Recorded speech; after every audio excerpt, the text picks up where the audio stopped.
do one Rock more. and roll! OmniDog! Hey, OmniCat! Now here's the OmniDog and OmniCat show. It's the place to sit if you'd like to know more about the books that they've read. Kristen likes Lumber, James and Steven. Jess likes the bro, Jimmy Olsen. And you're in luck, because they're ahead. OmniCat! OmniDog! Heyo, what is up, viewers, fans, and people? It is the OmniDog and OmniCat show. Wait, why is this? This seems small in my. Oh no, we're already having technical difficulties. Are we always this small? I feel like the picture. I don't know what you're saying right now. Well, when I'm looking at us, Mm-hmm. it seems awfully small. Like it's the tiny box. I feel like it's Oh. usually bigger. And someone's gonna clip that. Oh, this is nice. Finally, a good live stream today. Wow. I mean, I had one earlier with my dad. I assume you're not referencing that. Oh no, I think they were referencing Very Fine Condition. Yes, of course, of course. Team OmniDog, Team OmniCat.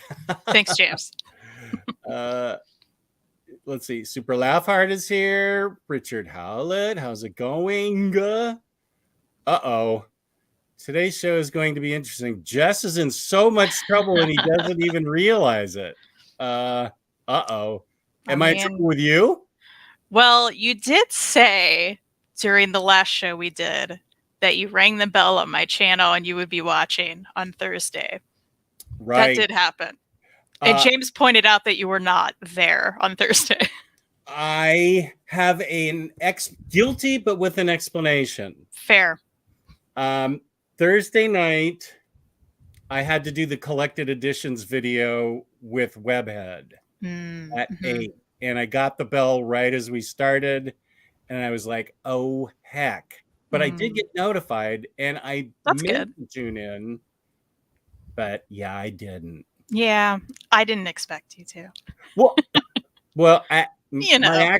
my actions have not proven me worthy enough of any kind of benefit of the doubt, so I don't blame you. Oh, maybe there. Okay, now you're now it's gotten bigger. I raised it was because the browser window was lifted, squished down. Okay, everything's great. Okay, good. Except I'm in trouble. Okay, well, I will not schedule anything for Thursday nights. I had to do it because we'd already missed March 1st, and I didn't want to get any later behind. But yeah, I did. I understand.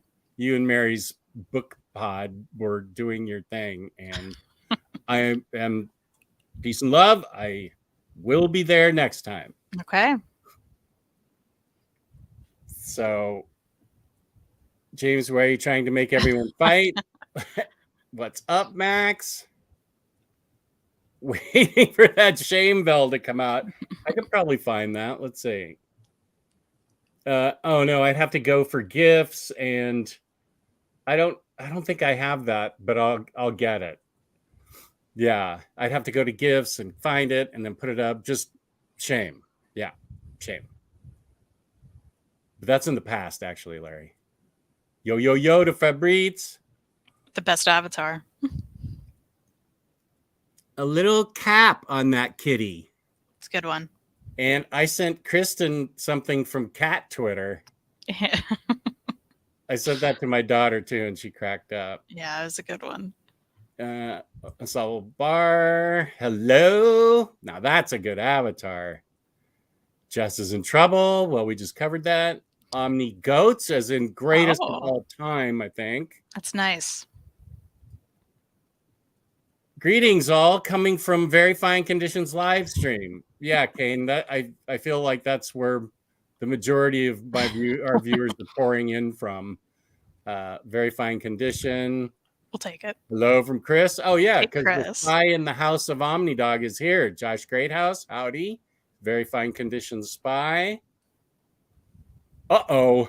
Axle plate Good Avon, OmniDog and OmniCat. Greetings from the astonishing Melanie and uncanny very fine.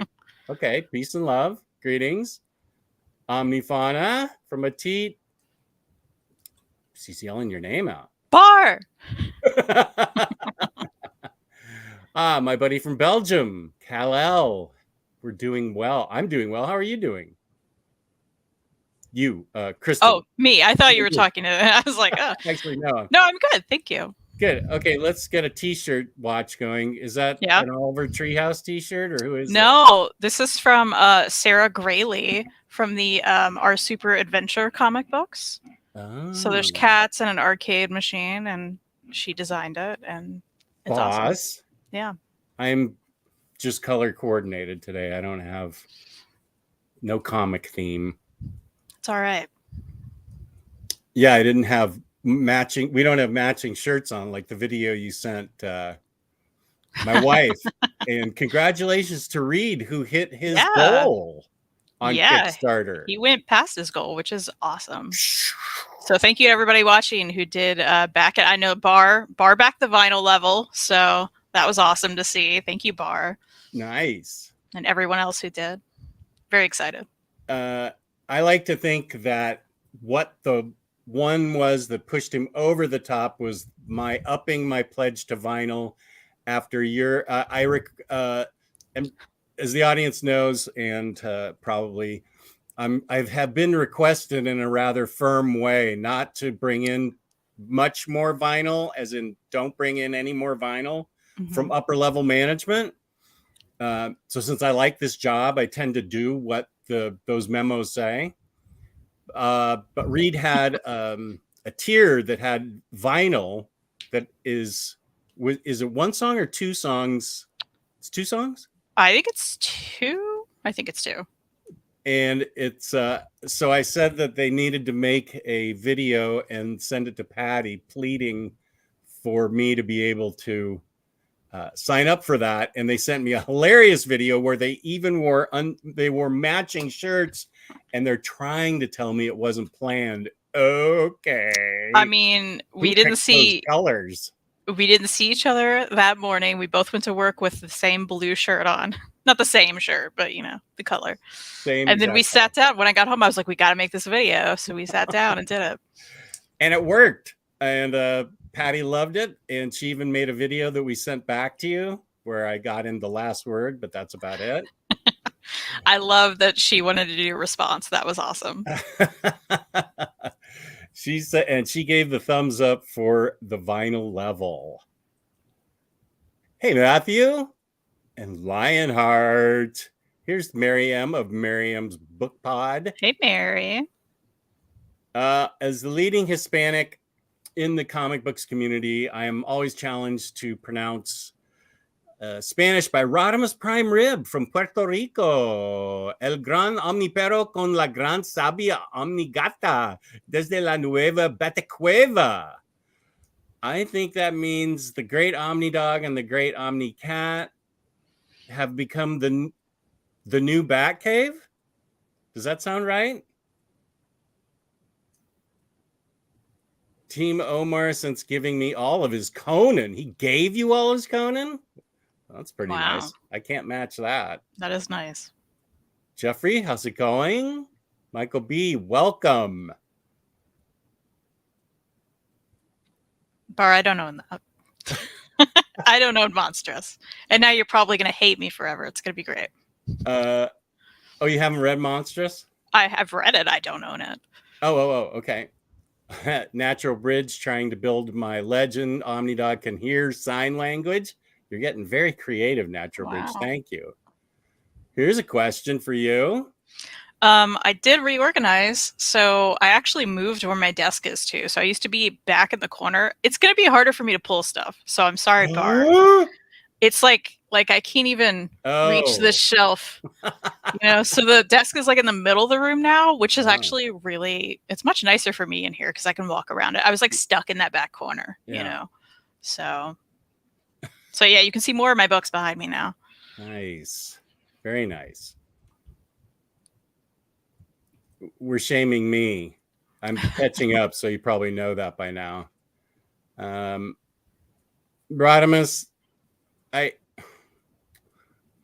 right, I'll show this. Just what happened. You are not getting the avoidable squirrel girl, Omni. You said you would read it with Kristen. You did say that. I know I did say that. And I may read it on Marvel Unlimited.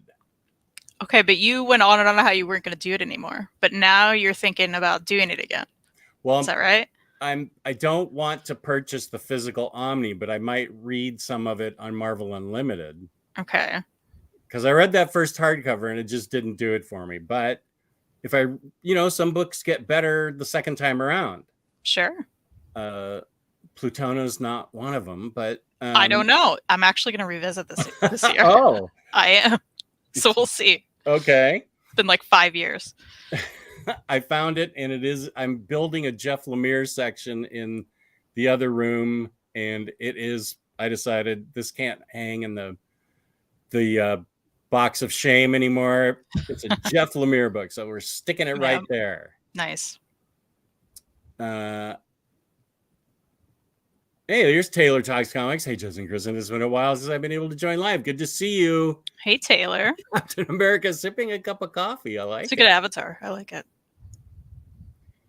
I read Murder Falcon off your guys' recommendation, and I thought it was one of the most heartfelt books I've read. Thanks for that. That's awesome. Good. And if things go right after this show at 4:00, I scheduled my best books of 2022, which I did last night. The only reason I'm saying that is because it was taking forever to get the copyright checks all the way through. I'm like, I can't wait any longer. I'm just going to go ahead and put it up, and 24 hours should be plenty for them to get the copyright checks done by then. So hopefully you'll see it at 4. And the reason I'm saying that is because Daniel Warren Johnson has a book that's not Murder Falcon, but it's on my best of 2022. James, what are you trying to do to me? What is going on here? Won't be sticking around for very long because I haven't even started Andor. I haven't either, but I need to. I know. There's so much I started and haven't finished. I'm actually in a really good spot finally. I think we had the house christening party on Wednesday, and I played with action figures for the first time in 3 months afterwards, which is how most people unwind from a party, playing with their toys, I think. Sure. So you're going to watch Stranger Things? Are you maybe going to finish that? I do have the time now. I have time to watch television. I need to catch. Let's see. Here are the series I stopped midway through, not because I didn't like them, but just because I guess I have the attention span of a squirrel. I stopped midway through Loki. I stopped midway through Moon Knight. I stopped midway through She-Hulk. So I need to go back and go back to She-Hulk. You don't, in the chat, you don't need to tell me, oh, this sucks. Don't go back to it. And I need to watch Andor because I'm watching them and forming my own opinion, which is that I love them, which I do. She-Hulk was so good. Aiku's here. And Remsco. Rob G. OmniDog, good to see you. I got me on my phone now. You asked me I think you asked me on Instagram and my okay. Yeah, you're here on time because you now have us scheduled. That's what it is. He now has the shows scheduled. Oh, nice. Yeah, so he doesn't miss any. Yay, good for you, Rob G. Thank you. Very fine condition being the lead-in for OmniDog and OmniCat is like when Leno used to be the lead-in for Conan. The better show went second. Don't tell Omar I said this. That's funny. Yeah, I was not a Leno fan. I was a huge Conan fan. Me too. I'm great, and I think Kristen has answered in the affirmative. I'm good. Yeah. How are you, True Graphic Novel? Yeah. How's everybody doing in the chat? It's Saturday. We have you're either from work goofing off watching this, or you're at home ignoring chores and watching this. So Those sound like good options. How are you guys doing? Oh dear.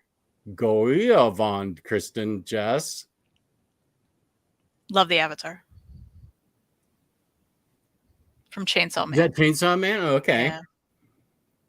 Kristen, hope you're safe from the storm craziness. Yeah. Thank you, Hayden. Did you get any storm? Because I know Oh gosh, Tennessee yeah. did. Yeah. Yeah, the winds were bonkers. Like it was really bad. Thankfully, I have power. Lost power at work during it, but we have backup generators, so it's fine. But I thankfully have power. Maddie still doesn't have power, so hopefully she gets that back soon.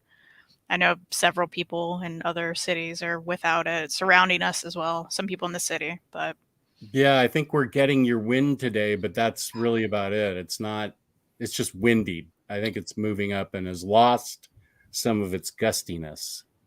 that's good because I mean there's trees down everywhere here, falling on houses, power lines down. Yeah, it's rough. Were there any tornadoes or was it just a strong storm? There were some tornadoes in a nearby city, not in this city, thankfully, but yeah, near us there were some that touched down. Ooh. What's up, Mike Reed stuff? Hey, Mike. Cats and arcade machine. Where can I get that, Axel Wonders? So if you go to oursuperfunadventure.com, let me make sure that's right, but yeah, I believe the shop's on there. I got this on a Kickstarter, but I know they have a lot of really cool shirts on there. Josh is already asking James for the link to your shirt. The link master. Yeah, oursuperadventure.com. Oh, nope. Error establishing a data connection. Okay, so their site's down. Hold on. Let's try again. Let's try.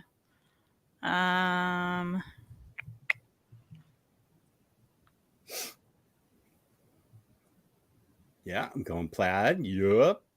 Yeah, if you just Google Sarah Grayley store, you can find all of her stuff on there, and she has a lot of cool shirts. I'm not positive if this one's on there, but she designed it. So, here's one for you from my Belgium buddy. I really love watching the reading update streams with Mary M. Thank you. I can't watch live because of the time difference, but I find them very wholesome. Thank you so much. That's lovely. I love that. Love hearing that. Cal-El's a great person. I remember when Letterman was on in the morning at 9 a.m. That's how old I am. Then that makes my early Saturday like when Letterman was on at noon. So everybody always has conversations with Bar in the chat. It's like they ignore us and they're all talking to Bar. Oh, he's super invested in us. Nice. That's nice. So the wife must be happy. 3, a happy home. Wait. Upper level management. Yeah. Oh, upper level management did me a solid. I have a 2x4 Kallax as my desk here for the broadcast thing. And she said in the other room, the smaller room, that's just nothing but bookshelves, you should really get a 2x4 Kallax in there for books and for you to build dioramas and your Lego. I was like, what pod person is this? Well, who invaded you? Well, okay, I'm ordering from IKEA right now. So nice. It's a birthday present, but I mean, she gave the go ahead to more shelving, which I need. Yeah, she's not downsizing me. We downsized the house, but not the husband. Hello, had to run a quick errand. Mr. Tex, who I believe has already said that he's going to. Mr. Tex, was that you that said you were going to be buying the big honkin' huge Hellboy that's coming out? Did you hear about that, Kristen? I did. It sounds really cool. It does. An absolute sized Omni. I can't wait to see that. I mean, it's essentially, I believe people were saying it's the same size as Big Damn Sin City, which is taller than an Omni. And it's going to be thicker than that because there are more pages. I I feel like when Webhead and I went over the dimensions, I feel like we thought it was going to be taller than Big Damn Sin City. I believe it's like library sized. Okay, I think that's bigger. I don't have Kristen's powers. I can. Hold on, I get it. I got it. I'm staring at it right now. 1 second. Yeah. Big Sin City and the library editions. Crazy Castaway, I thought I could see more of your shelves. And Bar still talking to everybody in the chat. What are we looking at? Oh, okay. We're looking at this. Okay, so let's see. Do I need to grab like a library regular edition? Just a library edition? I think they're the same size. The Hellboy library editions? Well, no, not those, but all library editions are the same size. Yeah, that's good. Hold on, let me try to. Okay, we got it. Yeah. Here we go. Oh, so Big Sin, I didn't pick up on the fact that Big Sin City was library size. Yeah, they're the same. Wow. I have that book and never really realized. I just thought it was honking thick, not honking tall too. It is honking thick and tall. Mm-hmm. Okay. And so the book's going to be even bigger than that. I think it's the same size. I mean, thickness wise. Well, yeah. I think that the Hellboy has like 200 more pages than this. Oh, okay. So that's quite a bit, though. Look, this is hard to hold. Yeah, I thought you did a good job balancing those two books. Thank you so much. Yeah. Okay, so it's the size of. For some reason, I thought Big Damn Sin City was just regular omnibus size. Chicano Heat, haven't heard from you in a while. Morning OmniDog at OmniKitten, greatest vinyl cover of all time. The cover of an album. My pick is Herb Alpert and Tijuana Brass, Whipped Cream and Other Delights. Famous cover where the young woman has whipped cream covering up her parts of her naked body. A very 60s album. I don't know that I would disagree with that. That's I would. Well, sure. I have my own favorites, but what is your favorite album cover? My all-time favorite? I don't know. I'm like looking at stuff. I mean, I think American Idiot is iconic. Is that the hand grenade? Yeah. Which is a heart grenade. It's shaped like a heart. Heart grenade. Okay. Yeah. And of course, the cover to Cowboy Tears by Oliver Tree, I love. It's ridiculous, though. I wouldn't say it's like iconic, and Ugly's Beautiful as well. Love both of his album covers, of course, because I have a problem. But of course, Green Day's Dookie is like a masterpiece of a cover as well. So, I haven't thought about album covers in a long time, but I always loved the Rolling Stones' Some Girls album cover. That was pretty boss, with the cutouts and the interchangeable faces and stuff. I'm looking at the spines. Ambient albums aren't really known for our iconic covers, and my rock stuff is like over there if I haven't already sold it, which I sold most of it. Oh, this is a pretty cool cover.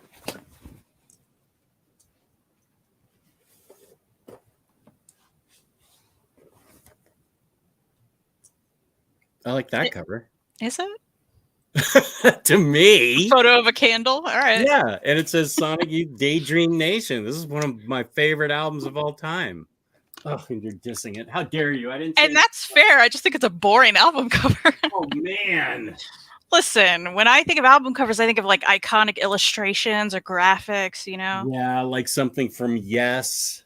Yes always had iconic illustrations. Yeah. Okay. I think I'm leaning toward Green Day's Dookie, though. Okay. It's iconic. We've covered it. Oh, Axel, this is bringing us back to our topic. I'm new to this. I bet you like a challenge. What is it about? Kristen, why don't you tell our guest what I bet you like a challenge is, which we were going to rename and then decided Yeah. to stay with it. Well, we're having to explain it either way, right? I feel like if we put a description in the title, it just becomes kind of clunky and we don't know what to say, right? But I need to move this, by the way. This is not in the challenge. Just throwing books around now. We basically go to books we haven't read yet, which there's a lot of. In our collection. Right. Yeah. And we choose 10. We each choose 10, and then we're going to go back and forth and show each other those 10. And then Jess is going to pick 5 for me to read by the next show. I'm going to pick 5 for him to read by the next show. And we're going to go through why we chose what. And essentially, it is a reason to get through all of our backlog and, have a fun way to do it, because I don't know about you, Jess. Sometimes I'm just like, I don't know what to read. I don't know what to read. So you picking some for me and having your reasons to do so, I think is really fun and entertaining. And then we can come back. And sometimes I'm like, I hated this book. I'm glad I read it. I can throw it out of my collection, right? Which is also fun. That has happened. Yeah. Yes. Yeah. It's a good way to get through our backlog. And I think you and I feel almost like we could just do this show for the next 25 weeks and we'd be happy. Yeah.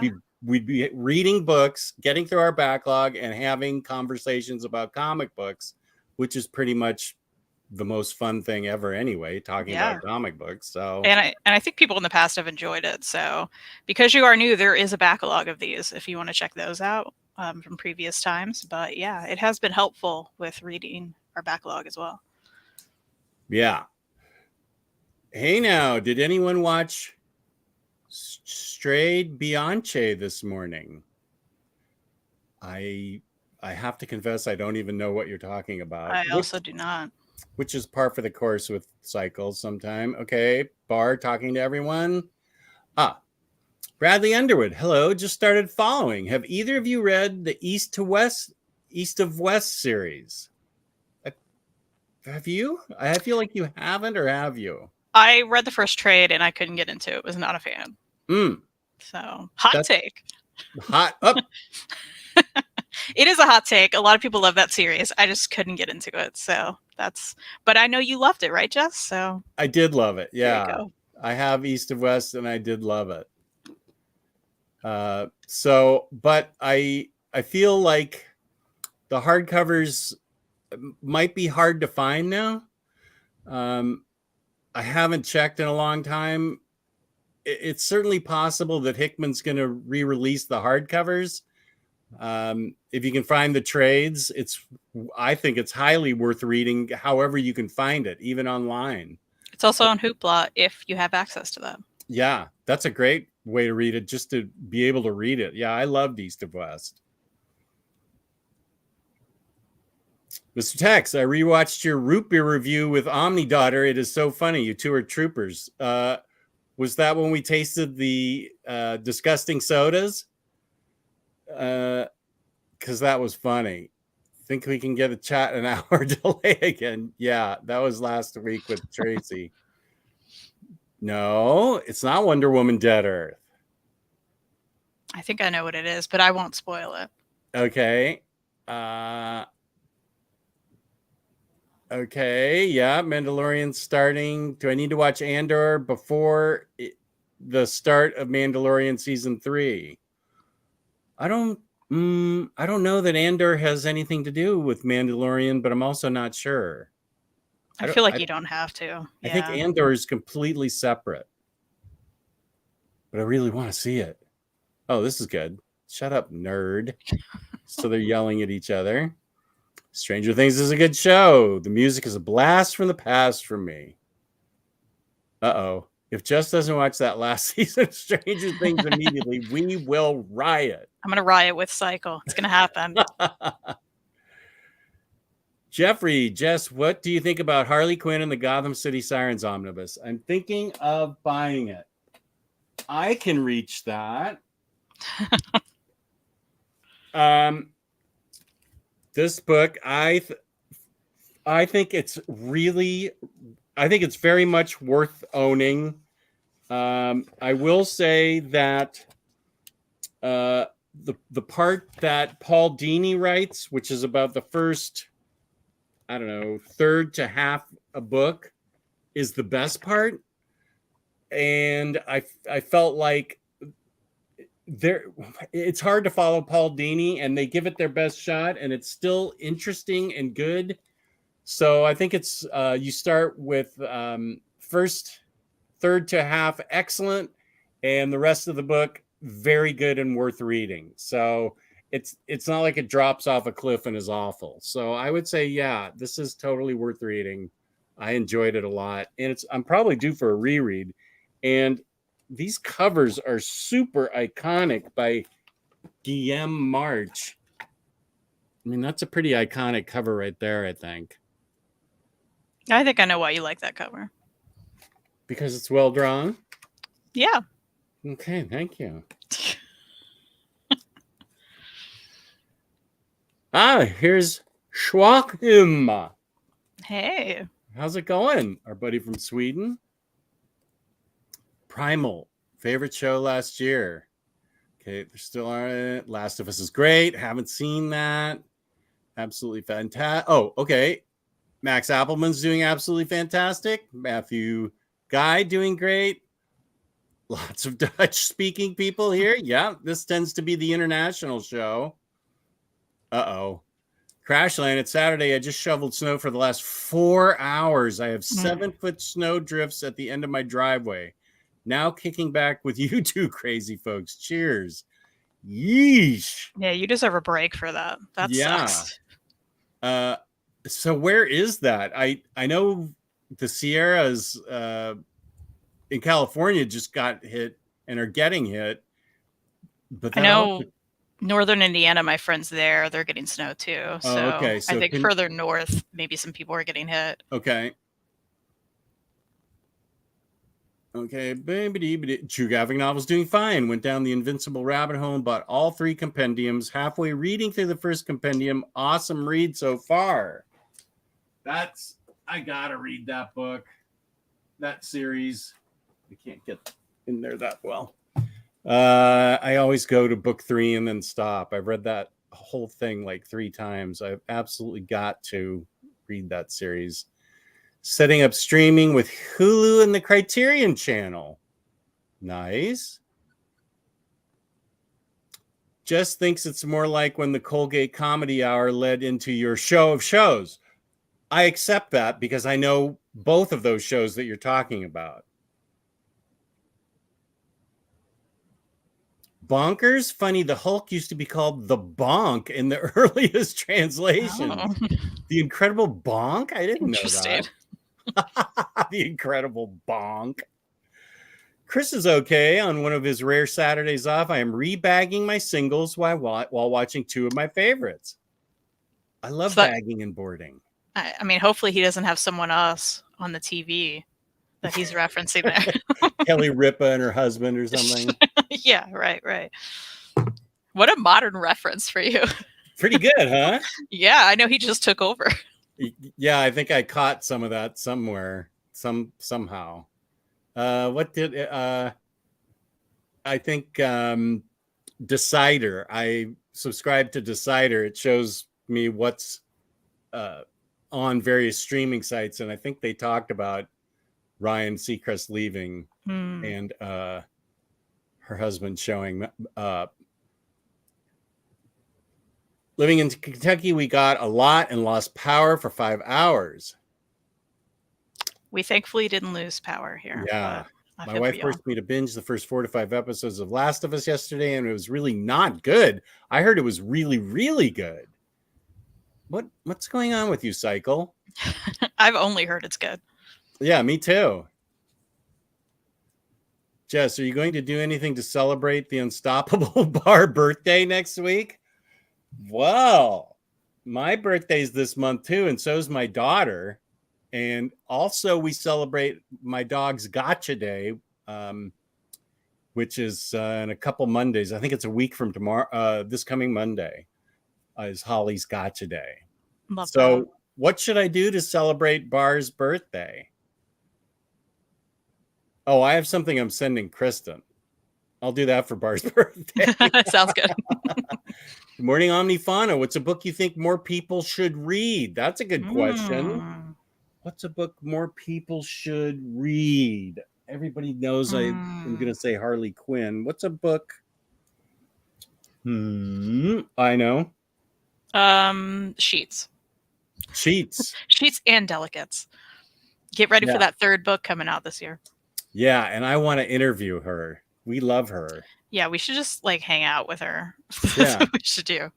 I would love that. I think mine's going to be a more mainstream choice, and that is the Black Cat run of Jed McKay's that's getting an omnibus.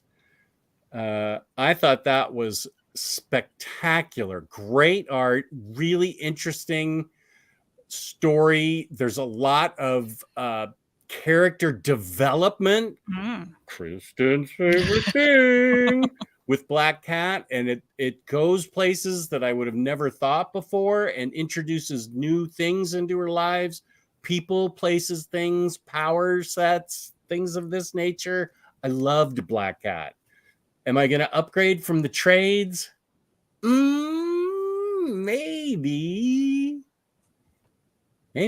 I may get that Omni on your recommendation. It's not like lighthearted like Gwenpool, but it's not super serious either. He's a pretty snappy writer, and so the dialogue's really fresh and clever. So there's a lot of lighthearted moments, but the Guild of Thieves from New York City is out to get her and get revenge on her, and that's sort of the baseline plot, and a bunch of other things happen throughout the 6 trades. So I really think you'd dig it. And I'd be happy to review that on your channel with you. Okay. If you write that down. Yeah. And cross off the one that said Jess promised Squirrel Girl. What a bummer.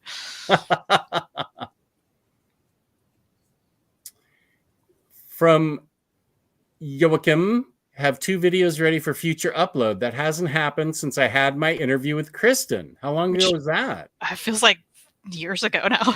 How long ago was that? You know what? I should come back on your channel and we should do an interview about how I was like your last video for a long time. That's what we should do. Because I know that was happening and I was like, oh, I had no idea. Yeah. I find him, I apologize. I find them a very interesting person. He's like my life coach, but we haven't talked in a while. Even though he's way younger than even though they're way younger than I am, still my life coach. Jess, how's the Justice League International reading going? About to commence, Taylor. I will include it with the 5 books that Kristen picks because I want to read it. And I'm not even being sarcastic. Usually I'm sarcastic and not serious. Put a pin in it. I'm being serious. I will read that, starting with the books Kristen and I pick each other. Besides Reed's books, well, you have to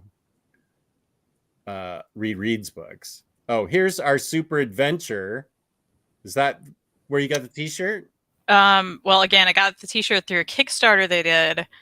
So I don't know if it's available on the website, but I think when I clicked it earlier, it wasn't working. So I don't know if that link's going to work, James. Sorry. Oh. But if you do Google Sarah Grayley store, like it'll pop up, and there's some shirts on there. Man, it is howling wind outside. That's probably coming through for you. Yeah, I think so. But I think most of the energy got left behind in Kentucky and Tennessee and stuff. That's good. How'd I get kicked back to there? Or are you just asking this again? We're behind, so that may have been a repeat. Yeah. Okay, we're 20 minutes behind. That's pretty typical. We haven't even talked about our topic yet. Yeah, we don't do that here. Yeah. What do you mean? Topic schmopic. Anyone picking up the newly announced monster-sized Hellboy? I'd be interested in the answer to this too. That that is going to be a Herkin book. Now, I already have the library editions. They are lint collectors, but Yeah. That's a negative, but it's oversized art and I love them. And now I do think from what I've heard, but I haven't heard a lot, I think the mapping in Monster Size Hellboy is supposed to be really good. I'm also not sure, maybe if it's people tell us later in the chat if it's complete. If it's not everything. They couldn't fit all of that in the one. Yeah. Okay. I think it's everything from the main story, from what I've heard. But like the short, like things that are, you know how there's like 6 omnibus, like paperback ones. You know what? I didn't know that. Okay, there are 6 of those. I think it collects like the first 4, and then there's the short stories ones. There's 2 of those that it does not collect. I think that's right. Someone will probably correct me. Please do. That's just what I heard like the other day. So where does that leave the story Pancakes, the greatest 2-page story ever written? That's a good question.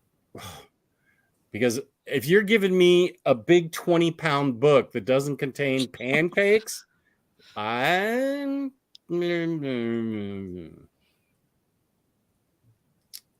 okay. Josh and Bar still talking to each other. Just complaining about me telling Bar to stay. More people talking to Josh. Yeah, that's true. Crashline. I'm absolute. Oh, it was Crashline who messaged me and said I am absolutely buying that chonky Hellboy. Jess, was Letterman's first show at 9? I was remembering noon. Maybe my local channel pushed it back. This is going back to. I remember watching it with my mom, and that was the early 80s. I think like 83. I feel like we watched it together, and I felt like it was 9 a.m.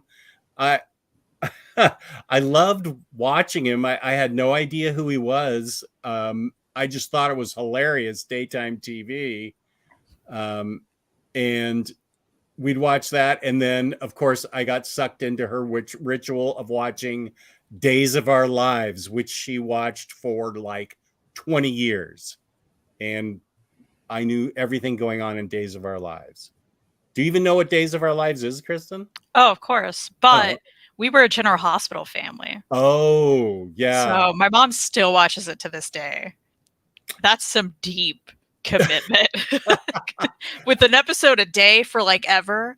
So when I was a kid, I would watch General Hospital with my mom sometimes, and Port Charles when that was around, which was extra fun because I don't know if you know Port Charles, the spinoff to General Hospital. That's the city they lived in. Oh.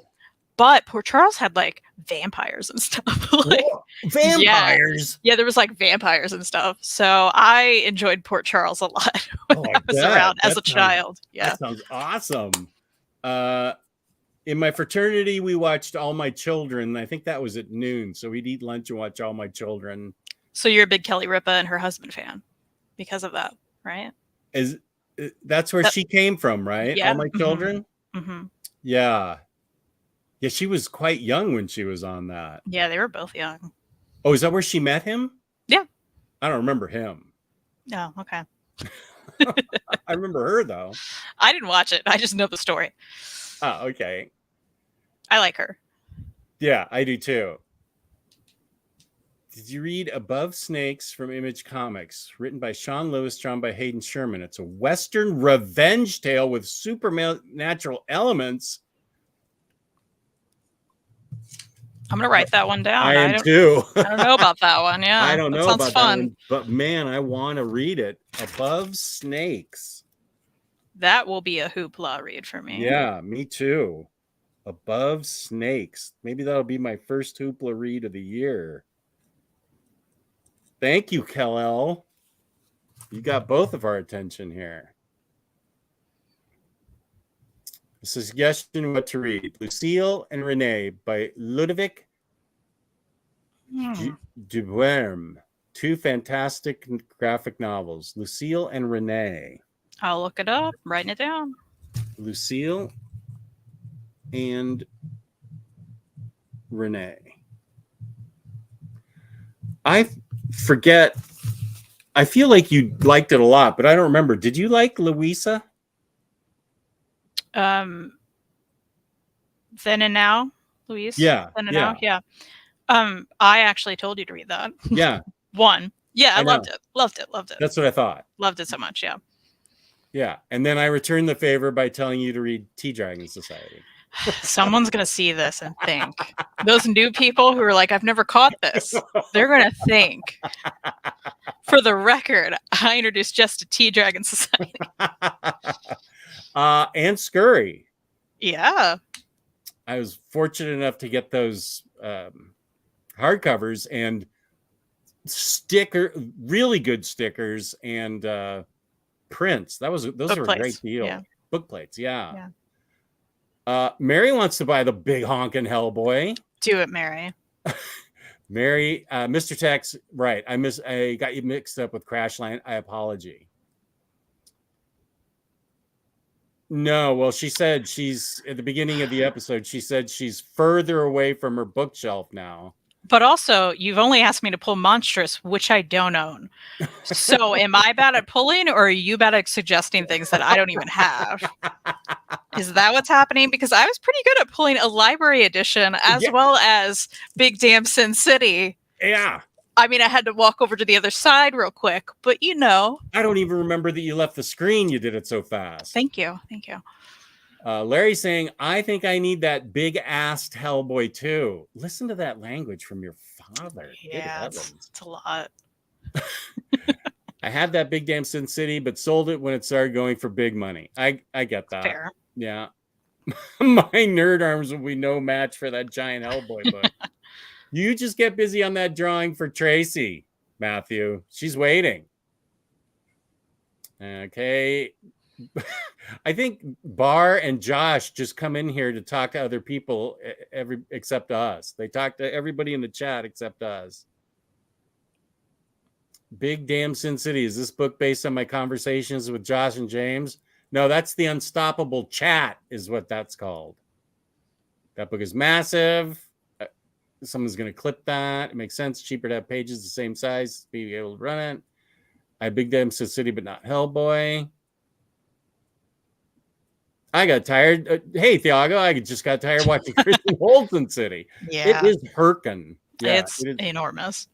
Gigantic. Those books are published by Top Shelf, Lucille and Renee. Awesome. I like Top Shelf. It's hard to argue with this. Abbey Road's probably the most iconic cover. Well, that wasn't a question, right? Yeah, absolutely. I think it was favorite, right? Yeah. Favorite album cover? Well, let me just think of Beatles albums. Yeah, Abbey Road has gotten thousands of people around the world to recreate that scene. But you have to be barefoot like Paul. And stop traffic. Right. And you have to have a dead Beatle conspiracy going with Paul the barefoot corpse and the Italian procession with the Volkswagen in back that says license plate is 28IF, 28 if he lived. I'm a fountain of Paul is dead conspiracy knowledge. And it is not worth anything anymore. If it was worth anything ever. My favorite album cover is Duran Duran's Rio. I like the Mary M's and Duran Duran. It's her favorite. Oh, is it? Mm-hmm. What was I like those early albums, and then I feel like in 1986 or 87 they came out with that album that had Notorious on it, and I felt that was even better. I like that more than the stuff that made him really big. I can't think of the name of that Notorious album unless it was Notorious. Black Sails in the Sun. Black Sails in the Sunset, my favorite. Said it before, but The Clash, London Calling. Yeah, absolutely. Great cover. Yeah. Daydream Nation, first album I bought. Boy, I am way behind. Larry's Library. The Letterman Show was definitely before noon, but I don't think it was actual morning show. Time slots early morning. Dominica's great taste. Kristen's pause and conscious thought of how do I approach this when Jess showed off the Sonic Youth cover was priceless. Glad you enjoyed that, Taylor. Gotta go with the cat. Candle boring. Oh, thank you. Thank you, Josh. Yes, it is iconic, but I think what we're talking about is favorite. I did throw out the words iconic when I was talking about mine. Oh, it's your fault, the chat. Well, I just personally feel like the ones I mentioned were pretty iconic, except Oliver Trees aren't. I just like them. But, the Green Day ones, absolutely. That Green Day cover is, the Daydream Nation cover is a Gerhard Richter painting. That's cool. Okay, people still talking to you. Oh, yeah, Bat Out of Hell was awesome.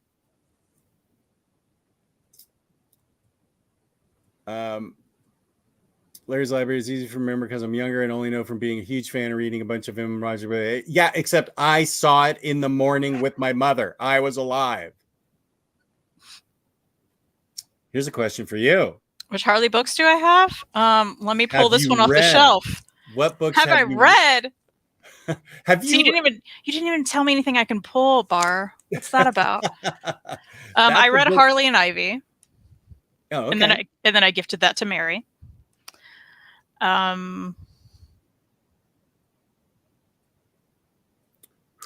read what's the one? The YA one? The what? Something Glass, Breaking Glass. Harley Quinn Breaking Glass. Young adult one, yeah. Loved that one. Yeah, I like that loved one it. too. And that may be it.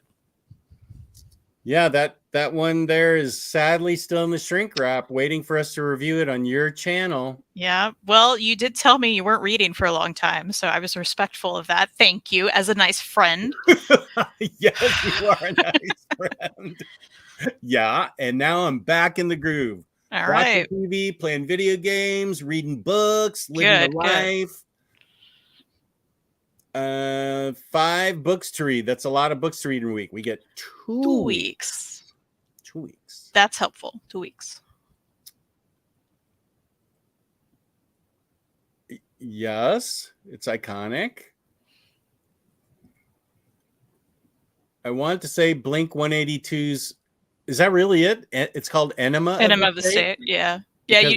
You're not familiar with Blink 182 stuff, are you? Yeah. No. It is an iconic cover, but I met the woman on the cover. That's cool. You met the woman on the cover. Okay. Was she cool? Yeah. Was she cool, Mr. Tex? It's a great album. Kane, I have such a backlog of books, novels, comics, and manga. It never ends. We get that. Oh, here's Heroing. How you doing? As I am currently doing a deep cleaning and dusting of my collection and collectibles, I was wondering how often and how long does it take you both to do this? Well, deep cleaning and dusting. What do you mean by cleaning if you don't just mean dusting? Yeah, if you're doing a deep cleaning, are you taking like the cans of air with a attachment on it and blowing dust out of it, or? I usually just take one of those like microfiber dust rags and do that on my shelves every now and then. I don't know. Yeah. About every 3 months, I take a Swiffer and go over the general area. But now my sideshows statues are all actually now within reach because they used to be up way high. So I might do it more often. That's a good point to keep these dusted. I know I always dust the surfaces a lot, but I don't really get to the statues. That's a good question. Okay, let's say theoretically I did it, and I did it the way you're talking about doing it. It would take Jess like, I don't know, a few days. A few days. I've sold a lot. You're still double stacking though, right? Oh, books? Yeah. Oh, yeah. I was thinking statues and action figures. Yeah, there's no room on my shelves for dust to collect. I think it would take me a good couple hours, but I think it would be fun. Put on some Oliver Treehouse, do some dusting. You should. Oh, Houses of the Holy. Yeah, that's a great album cover. So's Physical Graffiti. Okay, we're all talking about, Cheese. I love Sonic Youth and their album covers. Good. Oh, Psycho Cleveland, I got tickets to the only Idols concert in the UK this year. That is who we had a listening party for last Saturday night after the ministers signed off. The last 10 minutes of the show was silent as everybody listened to the same Idols song, and we would sync it to the YouTube video that I would put up. That was fun, and Idols were great. And Wet Leg, unfortunate name, great band. Just the worst name, though. But I really dug their music. I'm sad that they already won a Grammy. That means they're already discovered and everything. So that I doubt I'm going to get to see them any place small. Because they're already super famous. And he says, dope. Hate to bug, but I need the why I need to buy Black Cat omnibus, please. Okay. I give it spoiler alert, I give it an honorable mention in my best of 2022 that's coming up right after this. But I will pull that and Savage Avengers and try to make a video of both of those this week and say why you need to buy both of these. Peace and love, Rising Phoenix. You're right. I need to do that. You've been asking me for a while, and I want to convince people they need to do it. Just got the Gerard Way Doom Patrol book. Awesome book. Cannot wait to read it. My first Doom Patrol should be new reader friendly enough. I was told by the LCS guy. The LCS guy is totally wrong, but good. Go ahead and read it and see how you feel. It's a complete homage to Morrison's run. I feel like Morrison's run should be read before it, but read it and tell me what you think, because it bounces off ideas from Morrison's run and is, as I said, an homage to it. But read it. Yeah, let us know. You know, I met Gerard Way once. That's all I have to say about that. I didn't read his Doom Patrol, but I met him. And when you met him, did you have any interaction with him or anything? Or was it just hi, goodbye? No, well, he was on a street corner. That sounds weird, but he was talking on the phone. And there were two other members of My Chemical Romance there. So, in your town, or where were you? I was in St. Louis. I went to see Green Day, and then My Chemical Romance opened for Green Day. It was many, many years ago. I was a teenager. And I was waiting in line, as you do. And they all just walked by. And it was pre, like, huge hype for them. So they all walked by, and I looked at my friend, and I was like, what? Are they? So we just casually walked in the direction we saw them walk, and they were on the corner, and they were all lovely. There were three of them there. So it's Gerard, Mikey, and Frank, for anyone who cares. And so we talked to Mikey for a little bit, talked to Frank. They took photos with us. And then I was like, oh man, Gerard's on the phone. I feel so weird. But he got off the phone to take a picture with us, which was very nice. So that is really cool. Yeah. So he was lovely. Well, that's good to know. Mm-hmm. That qualifies as good interaction with rock stars. Yeah, I agree. Although I couldn't pick Gerard Way out of a lineup, I'm impressed that you could. Oh, yeah, I could. I could pick Billy Joe Armstrong out of a lineup. Yeah? Not if he's not wearing eyeliner, though. Oh, well, he doesn't. Well, he does still sometimes wear eyeliner, but not all the time anymore. So... Ooh. I might be able to. He's also changed his hair color a lot, so I don't... Oh, shut up. I just bought tickets to see Flaming Lips for my second time after a decade, and I'm seeing The Smile. Yeah, I thought so. Andor has nothing to do with Mandalorian. Good. Okay, we're all talking about the album covers here. Yep.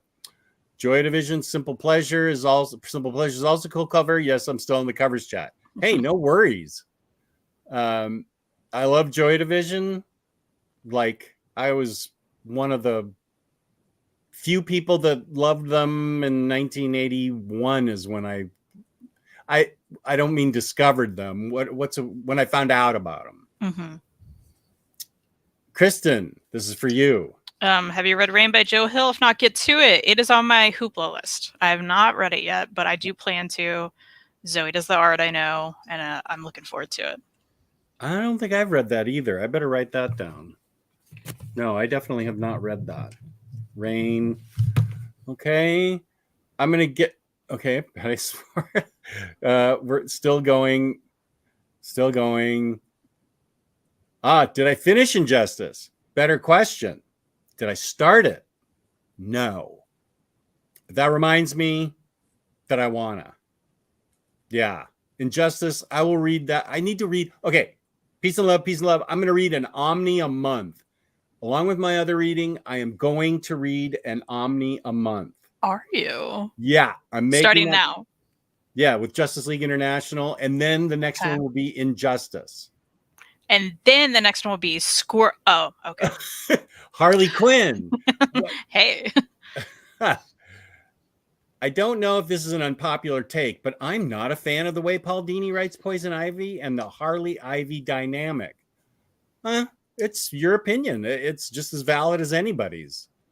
I don't know at that time. At that time, was Harley Ivy a thing? That's a good question. When did Harley Ivy really become a thing? I feel like, at least in the book I read, there were like hints of it, but it wasn't really established, you know? Yeah.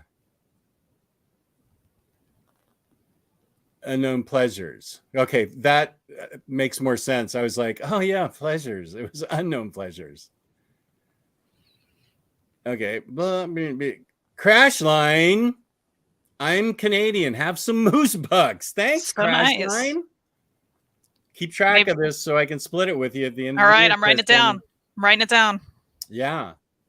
1 year, I think 2021, it ended up like real money that I owed you. Yeah. Or was that last year? No, that was the year before. Yeah.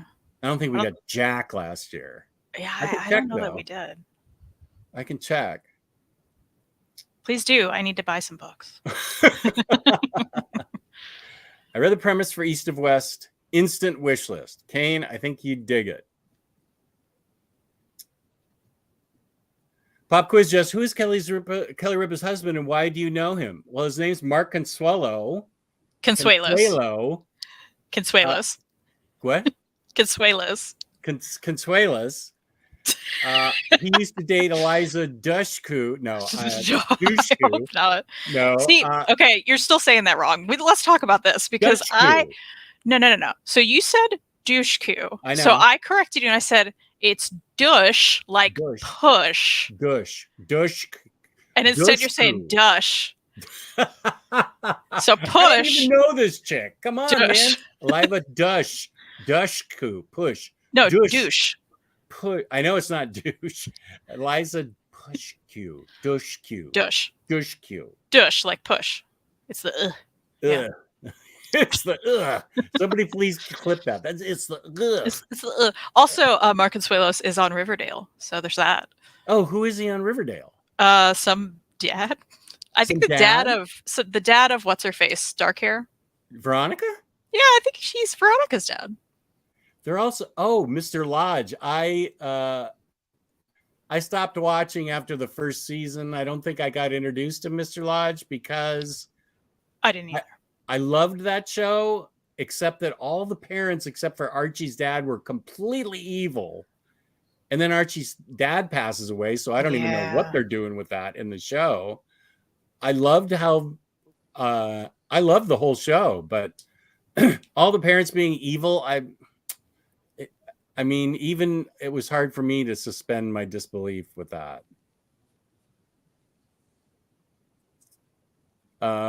Super Laugh Hard. How long do you generally take to stretch an omnibus spine? I find the process rather slow, but relaxing. Well, I see what you did there, relaxing the spine. Mm-hmm. I also make sure the book is upside down to avoid spoilers.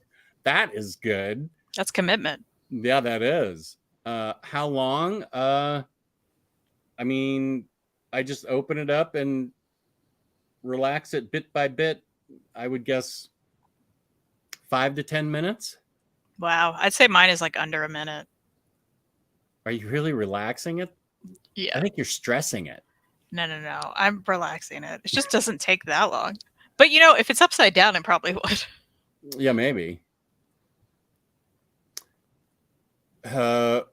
Essex County. Yes.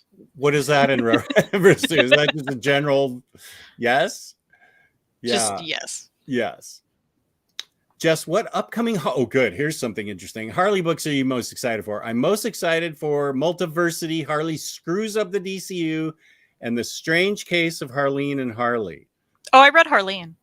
Oh, you That's did? another one I read. Yeah. What did you think of it? I remember liking it. Should I check Goodreads? Because I don't really know. It's been a while. Let's Yeah, see. sure. I get excited for whatever Hayden tells me to get excited about. He's my Harley connection, but you've scooped him because I didn't know about these two books. I generally don't know months in advance what's coming out on anything. So I'll look forward to both of these. I'm most excited for what you're most excited for, Bar. OmniDog, what trades are you collecting so I know what Omni to expect next? I did just place an order for some trades. Just a sec. Let me look here. What were those trades? Welcome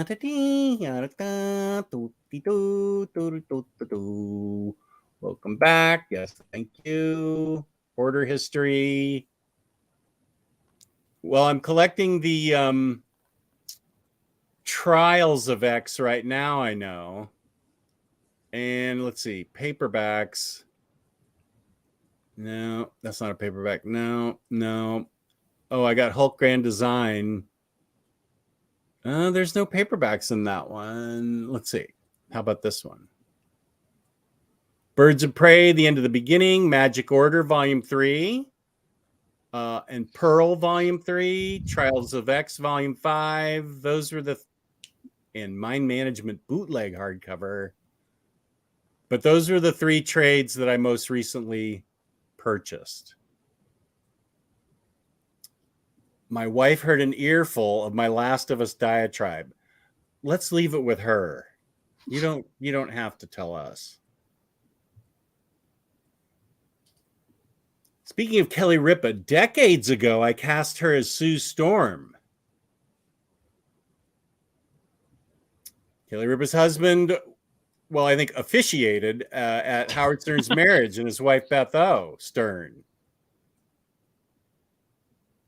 20 minutes behind. Am I still 20 minutes behind? Yeah, I'm a little bit more than that. What Madman for me really enjoy. What did I don't remember. Maybe that's books people need to read more of, or need to read more. That question. Oh. Okay, yeah. Madman definitely. Essex County definitely. Yeah. The computer camera is not great, and I don't have table room, so I don't know how I'll do the stream. I really want to, though. Okay, well, it's not off the table, Bar. When things, when you decide that it's important enough to you, you'll upgrade your computer and get a good camera, and then you will be able to do it. StreamYard is only 720p. Use your cell phone and use some books to hold it up. That's what I do all my single videos on, is my cell phone. Shut up and do it. See, these guys are all going back and forth. Jess, did you get your copy of Iron Fist Omnibus yet? I did not. Kristen, we need a room tour. It does look nicer. Yeah. So I think it's going to happen at some point. You have been asked that a lot. I have. I need to.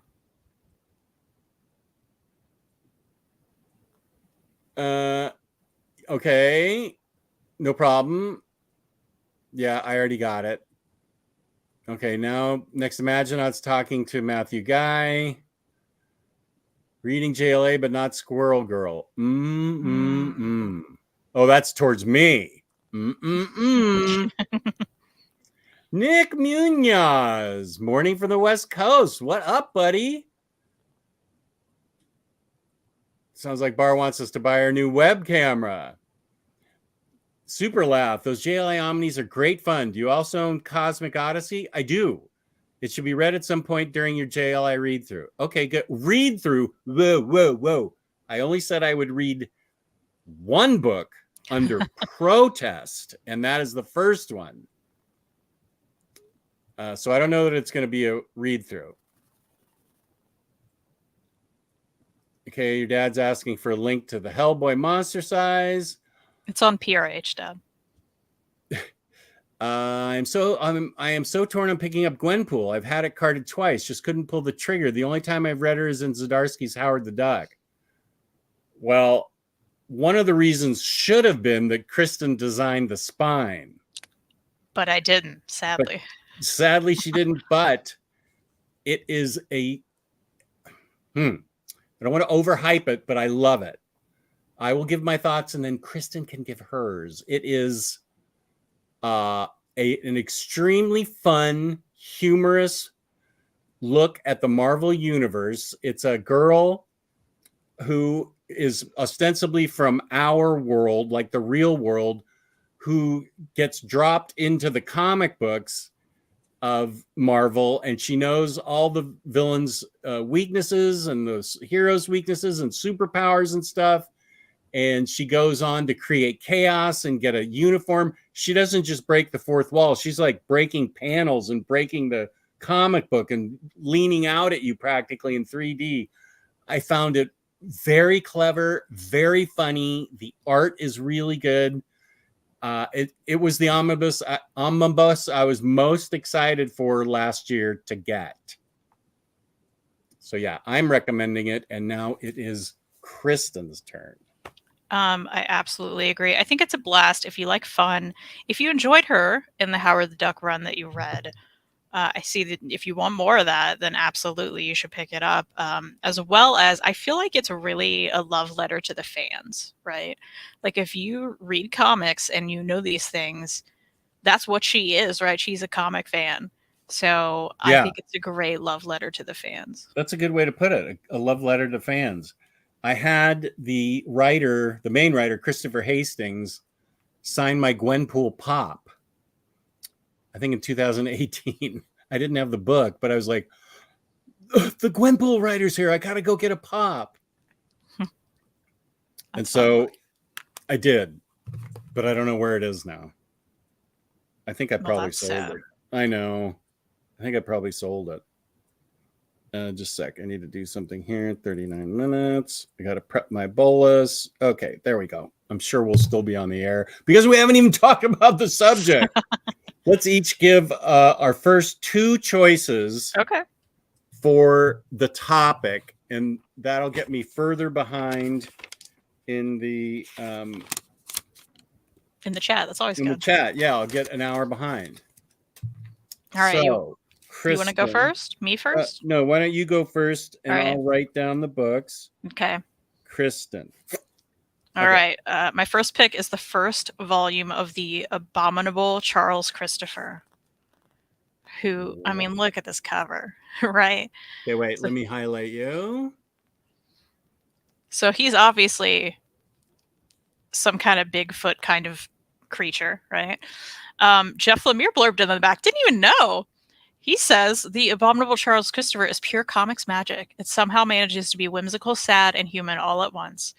The artist cartoon is elegant and gorgeous. This is a beautiful book. Neil Gaiman also blurbed it on the back and loved it. Should I read what he said? He says, I'm not sure the best way to describe The Abominable Charles Christopher. To say it's like an unholy mashup of Walt Kelly, Jeff Smith, and Sumerian mythology, and I can't talk today, is true, but it misses the point completely. It is its own thing, and it does what I can't talk. I'm sorry. It does what comics do best: make a world and draw you into it. Oh, wow! So there's that. Here's some more art from the inside. So it is strip format, but it has beautiful, beautiful art. Look at that. I like the looks of that. Okay. So that's what this is. All right. My second option here is called a universe. Image Comics put this out.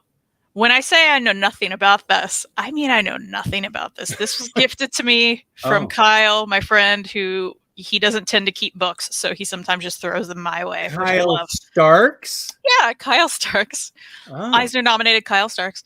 Let me read the back here because I don't know anything about it. The acclaimed Eisner Award-nominated digital comic series comes to print for the first time. Time travel, robot love, alien civilizations, comedy, cosmic wonder, and a sneak peek at the creation of everything. 5 self-contained yet somehow connected science fiction tales. Okay. Here's some art. Looks fun. It does. All right. That's what I got. Okay. Let's see. Matthew Guy is saying 1980, 1981 for probably Joy Division. I found out about him in 1981. OmniDog, I think the monster size Hellboy HC has to be omnibus size, if only because of the ergonomics untenability of a library size book with archival grade paper of that size. Well, it's going to be a big honker, that's for sure. And here's the link to it. Nice.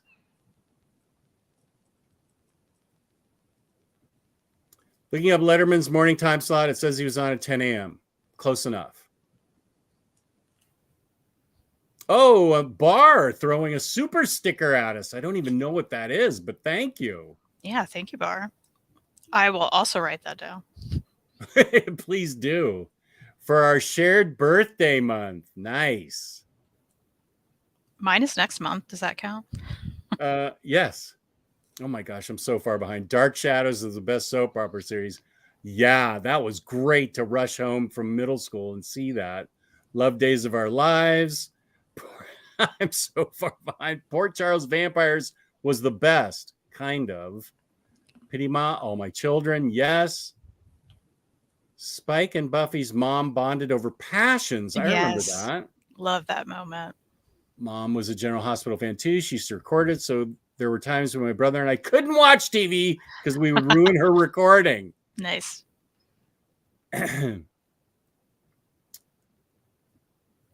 My mom was a Days of Our Lives fan, but I preferred General Hospital. I feel like accidentally Jeff skips half of my comments because he always thinks it's true. I'm talking to Josh and James. I'll just stop replying to them. I feel like you guys are having a chat in there with each other, which is perfectly fine, but I just skip over them because I think you're talking back and forth. I probably skip Josh's comments too because it's always at Unstoppable Bar. What do you mean? How dare you? You know, stuff like that. I have Guns of Shadow Valley, a great Western OG and that flew under the radar at the time is Guns of Shadow Valley by Dave Wachter. I have that book. It's great. Unstoppable Bar, talking to Jess. Can you pull Delilah Green Doesn't Care and Astrid? Can I pull it? Oh, Yeah, Kristen. That's my name, yeah. Can you pull those? James, I typically could. I used to have them just like really nearby, but they're in other rooms now. So sadly, I failed you, James. Thank you, though. It was pretty long time. Really go to work on the IBM grill and other stuff. Wow. Hey, we're keeping the chat alive. We bring the engagement. Oh, okay. Hello to Marcelo. Paul is dead conspiracy has always fascinated me. I know everything about it.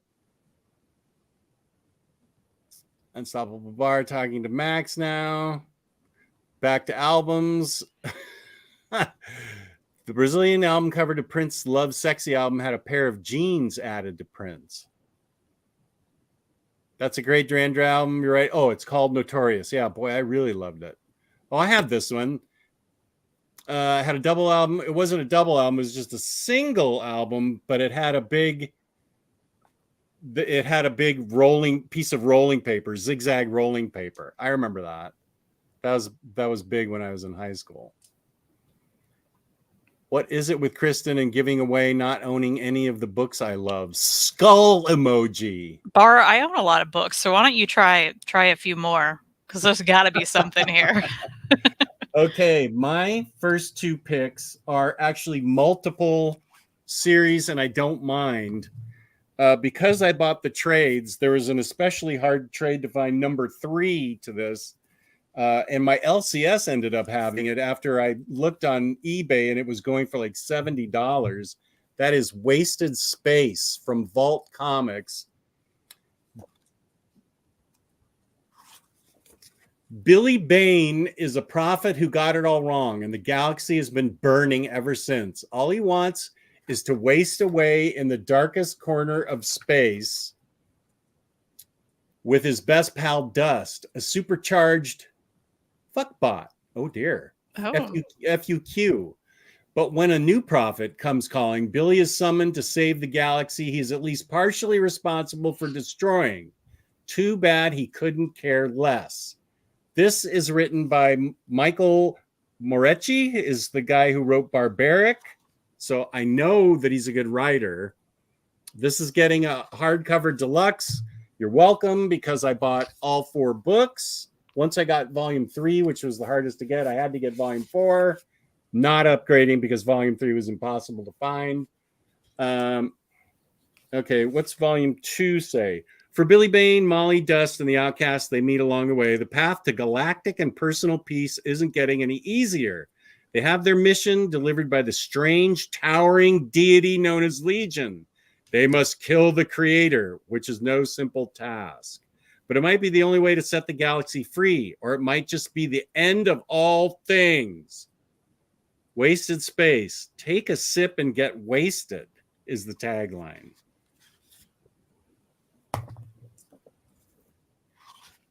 So here's some more art. And so that's my first choice. My second choice, book 1, is called Songs for the Dead. This is also by Vault. The art is really cool in this. Let me find a picture that shows some of this cool art. Bethany is a minstrel with a heart full of adventure, a would-be hero determined to find a missing boy from the town of Lynn and a friend to all woodland creatures, but mostly the dead ones, because Bethany is also a necromancer.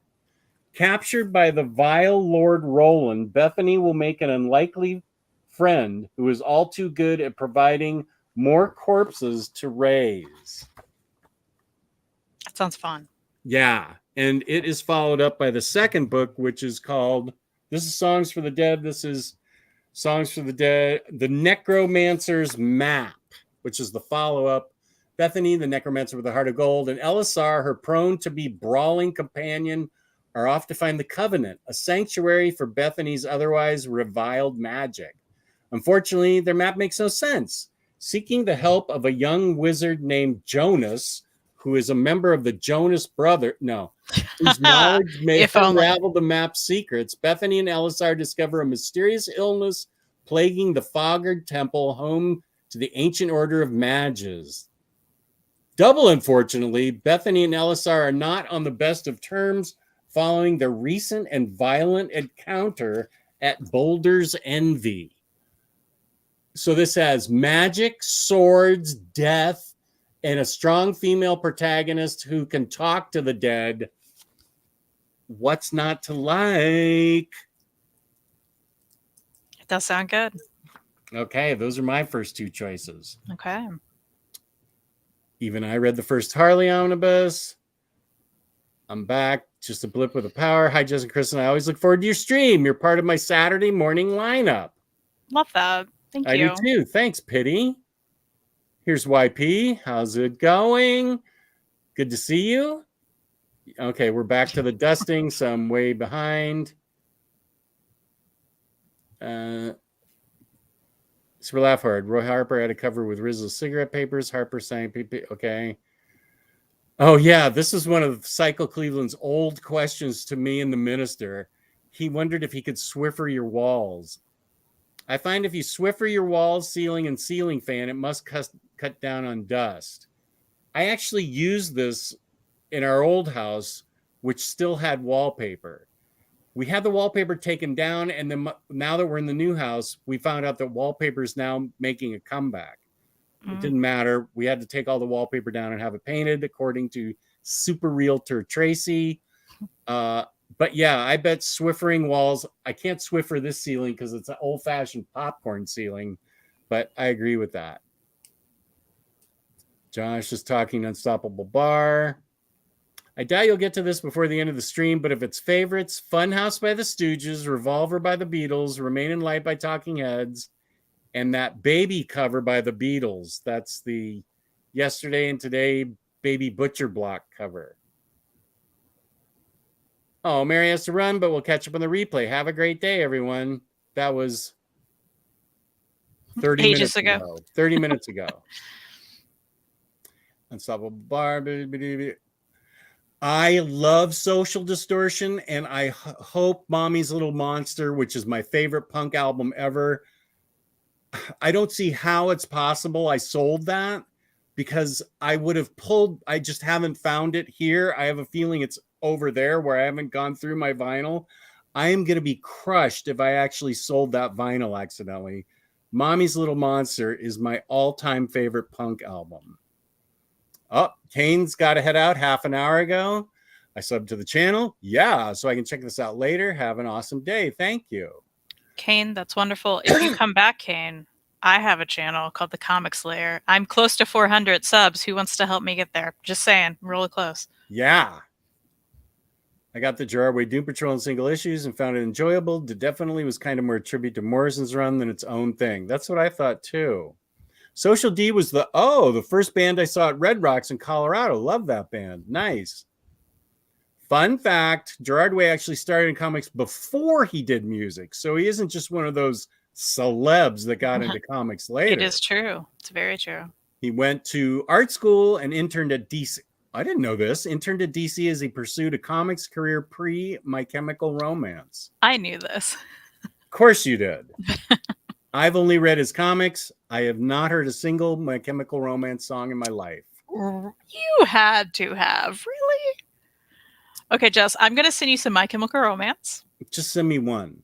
Okay, I'll send you one My Chemical Romance. Send me the best Chemical Romance song. And I'll send you some Oliver Treehouse. Okay. So I totally want to listen to Oliver Treehouse. Okay. I'll listen to My Chemical Romance under protest, but I will listen to it. Okay. Love those Roxy Music album covers, my parents' record collection. The ones that look like Gucci ads. Jerry Hall as a mermaid. Oh, yeah, those were cool. Pity Ma. Hi, Jess and Kristen. What's your recommendations on the Conan the Barbarian reprint omnis?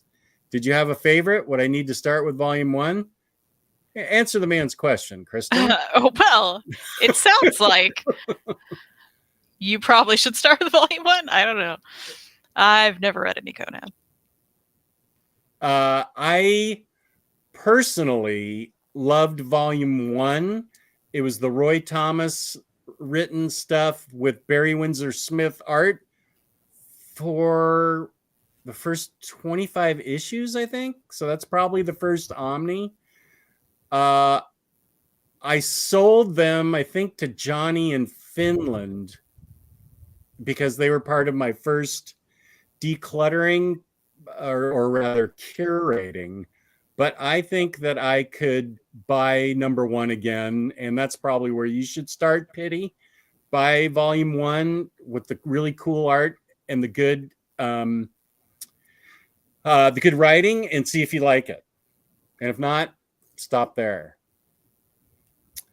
I did read Die, and it wasn't for me. I understand why it's so popular, but I don't play board games at all. And I feel like this was the reason I just couldn't get into it. I think that it would appeal to more people that actually play board games and are into that kind of fantasy world. I understood the dynamic and why everybody thought it was so cool, but it didn't resonate with me. And now is your time to make old jokes like, well, maybe it should have been the gold rush in 1849 that you read a book about. Okay, there you go. I made the joke for you. Oh, YP has asked us this friendly reminder question. What book have you owned the longest and still haven't read? Yeah, I think we got off topic, didn't we? Yeah, he has asked this before. I need to. While we are, I'll try and figure that out. But that, it's I got feel to like be. I couldn't narrow it down to one, right? Yeah, Like I can't know for sure which is the oldest, but I do know I have had the Ecstatics omnibus on my shelf for a long time. and I haven't read that either. That's Hmm. probably it, because I got that around the same time I got all the other Marvel I was getting into, like New X-Men, Astonishing X-Men, Uncanny X-Force, Iron Fist, and Ultimates. And I think Ecstatics was the other one that I got. So that's That's funny. 2015. So that's 8 years. Yeah, I'll go with Ecstatics too. And Max is going to flip because he loves Dupe and Ecstatics. So peace and love, nothing personal, Max. We should absolutely read that together at some point. I agree with that. I'm add that to my list. Yeah, please do. Oh, here's a question for you. Oh, as a big Green Day fan, are you also a fan of the network? Razor Ramen, let's be best friends. This question makes me so happy. I love the network so much to the point where in high school, we had some kind of day where we like dressed up. It was like an after school event, I think, but it was like Halloween. So we got to dress up as whatever. I wore a costume that no one except people in my friend group would ever have understood. And I dressed up as Fink, the lead singer, Billy Joe, of the network. And it was wonderful. I spray painted. So Fink, Jess, I know you don't know this lore. Most people don't. The network is a band of people like with masks on, and they were like rivals to Green Day. So they came out, they were like, we hate Green Day. They're the worst. They're the worst. Eventually people found out, oh, this really sounds like Billy Joe. This is Oh, absolutely Green Day in disguise. Anyway, it was funny. And then they came back kind of recently and it made me happy. But so the lead singer, Billy, he wore this like duct tape like suit, right? And a specific mask that like I went to like Joann Fabrics or somewhere, right? And I got the fabric of the mask and I like cut it out and I made it. I spray painted my hair black like his. I the spray painted the duct tape outfit red because it was red. He had like a devil tail that was like made out of fabric. I got that and I made that. No one else would even knew what I was doing or being, and I was so happy about it. That's all. That's all. So yes, I love the network. wow. Razor. Yeah. What a great question to ask her.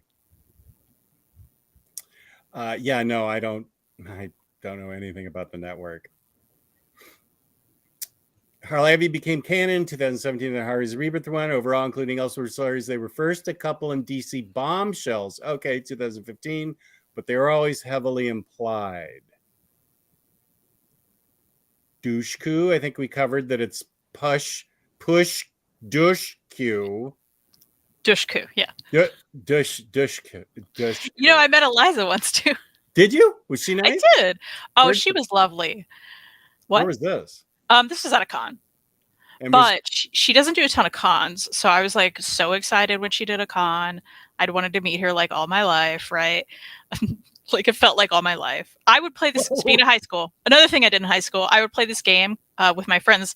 Well, they would make me play it called Back to Eliza, and it was essentially the Kevin Bacon game. Oh, Except I would get every actor or musician they would say to me, and I would get it somehow back to Eliza.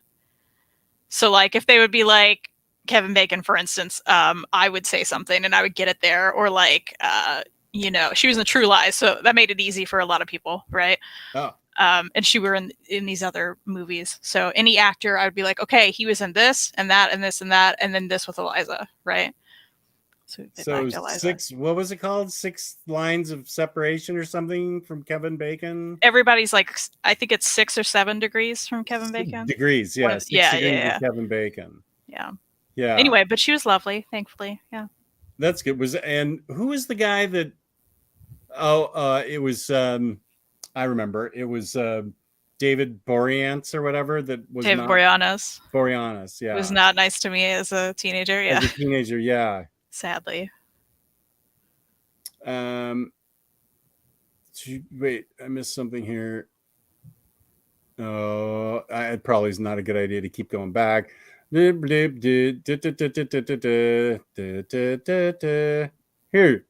Jessica. All the parents were evil and I couldn't suspend any disbelief. Jess, I challenge you to read or watch season recaps. Time travel and cults galore. For Riverdale? Or Sounds like it. Yeah. okay. Or Hulu's Runaway Show.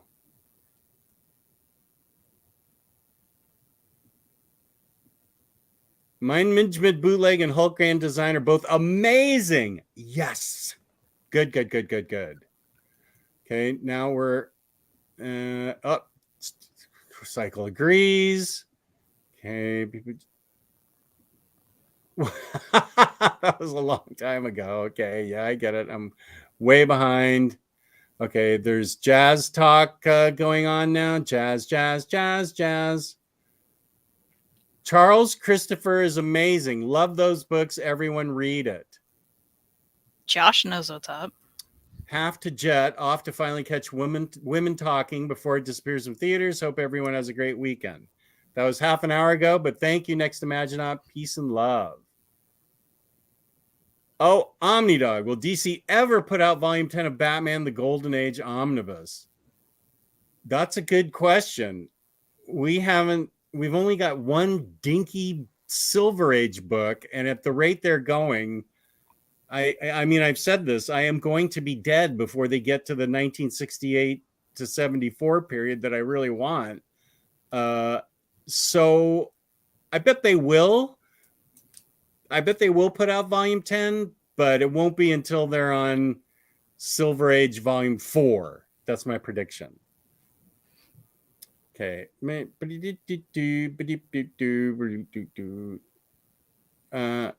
How far behind are we? 224. I'm catching up. I'm only about 20 minutes behind right now. I like how the Josh and Bar comments somehow worked perfectly, even though they were 30 minutes long before it just got to them. My hello took 40 minutes to be read. Well, thank you for sticking around, Marcelo.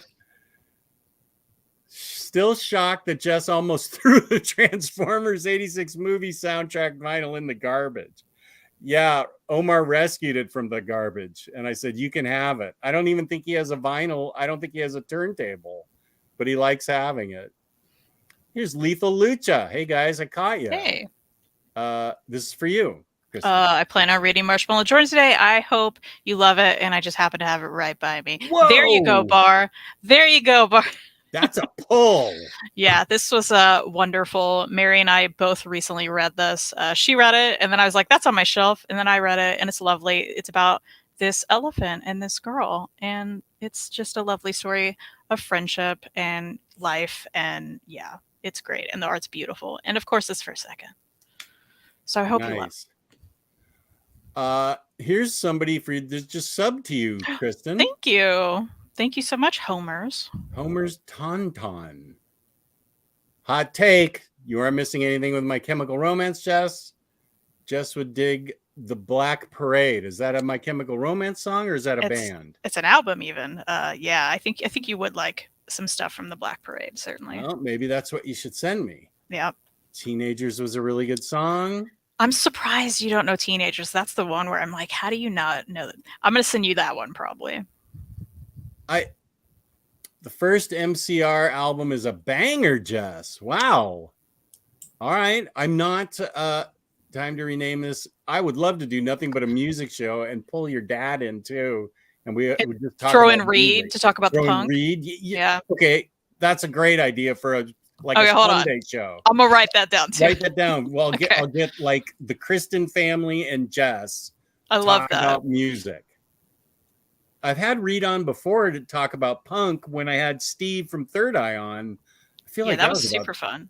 That was about 3 years ago. It was ages ago. Yeah. I don't even think I think maybe Reed had just put out his first book, Hardcore Anxiety. Yeah, I think so. Put a link to OmniCat's YouTube channel. It's in the description below. But knowing James, he's already put one up. But Probably, yeah. OmniCat's YouTube, her Instagram, and Reed's Comic Envy store is in there, and also Reed's Kickstarter are, excuse me, all in the description below. Though the Kickstarter did end, so. Oh. But you can check it out, and it will be available later on his Store Envy, so you can check out his Store Envy for his books. But thanks, Joe, for caring about my channel. Appreciate that. Yeah. Can I recommend a band from my home country? Yeah. They're called Brutus, and the female singer also plays the drums. If you want a first impression, type in War live in Ghent on YouTube. Okay, Brutus. I'm pretty sure Reed loves this band. If he were here, I'd ask him, but I'm pretty sure he has talked about Brutus before. Let me look them up. Brutus is a group. Brutus YouTube. I'll put a little note there. I'm pretty sure Reed knows about them. Okay.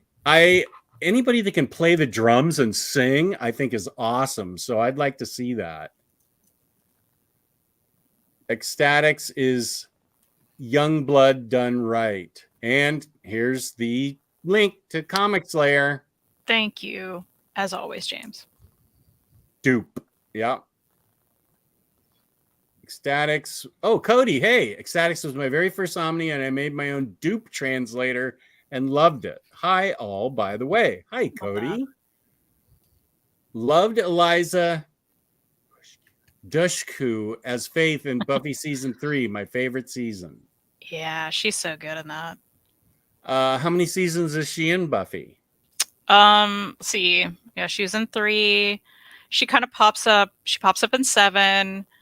But yeah, 3 was a huge one for her. 3 is when she was introduced. I think that the only X-Men series I want to read is Ecstatic. The Foundation's P.F. Decay is also a great My Chemical Romance song. Of Decay. That's what, yeah. Foundations of Decay. Okay. It's a good one. Oh, bye, Bar. I'm actually reasonably caught up. That was just 5 minutes ago. Bye, Bar. Peace and love. And I didn't say anything about being a lesbian. Oh, damn it. I just did.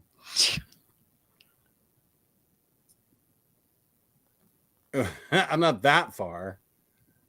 Kristen pulled right when... What a bummer.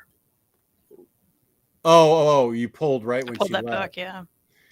Saturday evening here, and my keyboard has been drinking. Oh, you've been... Okay, I get it. Jess, you should listen to I'm Not Okay by My Chemical Romance. There's going to be about 20 songs I'm going to be sent. Rob G, great show today. I got a jet, and I'll watch the rest of the show later. Cheers. Jess, Valiant Collected Editions episode in the future. Make it happen. I'm happy to, except all those books are out of print. So, I mean, I'm happy to actually read them and do a show about them. But I feel badly because nobody could get the books, because I think there's a classic collection coming out of there's a classic collection from the 1990s Valiant that's coming out soon, but I don't even know how much they're even publishing. Okay, here's my chance to do one book. You ready? Mm-hmm. Insufferable by Mark Waid. Mm-hmm. This is written in the same universe, and I was not aware of this until recently. I mean, I owned it just because it was by Mark Waid, and I still had no idea it was in the universe of Irredeemable Incorruptible. What happens when your crime-fighting sidekick grows up to be an arrogant, ungrateful douchebag who makes Kanye look humble? Worse, what on earth could force the two of you together for one last case? Nocturnus and his former protege, Galahad, will find out if they don't kill one another first. That sounds awesome. Mark Waid and Peter Krause, who did the art on Irredeemable. And this is 3 trades. Okay.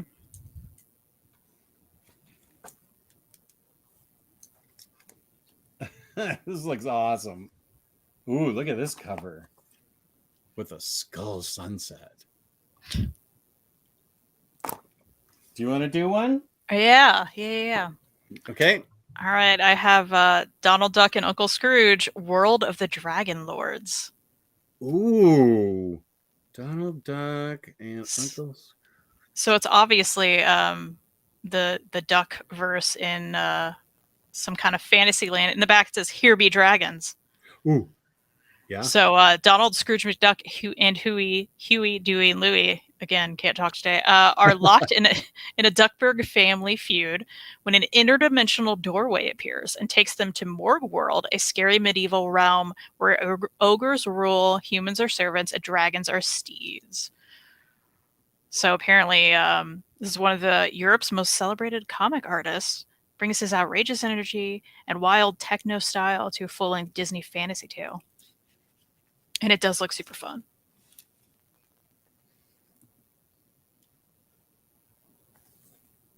Well, I'm a huge Duck fan, but I haven't read enough to be an expert by any means. Okay. Also, it's shiny. Yeah, it sure is. Dragon Lords. Rising Phoenix, Jess, when you get your new turntable, Star Jess Music Corner and Review, the best music you need to own. I can't play music on YouTube or else I'll get a copyright strike and the video will get taken down.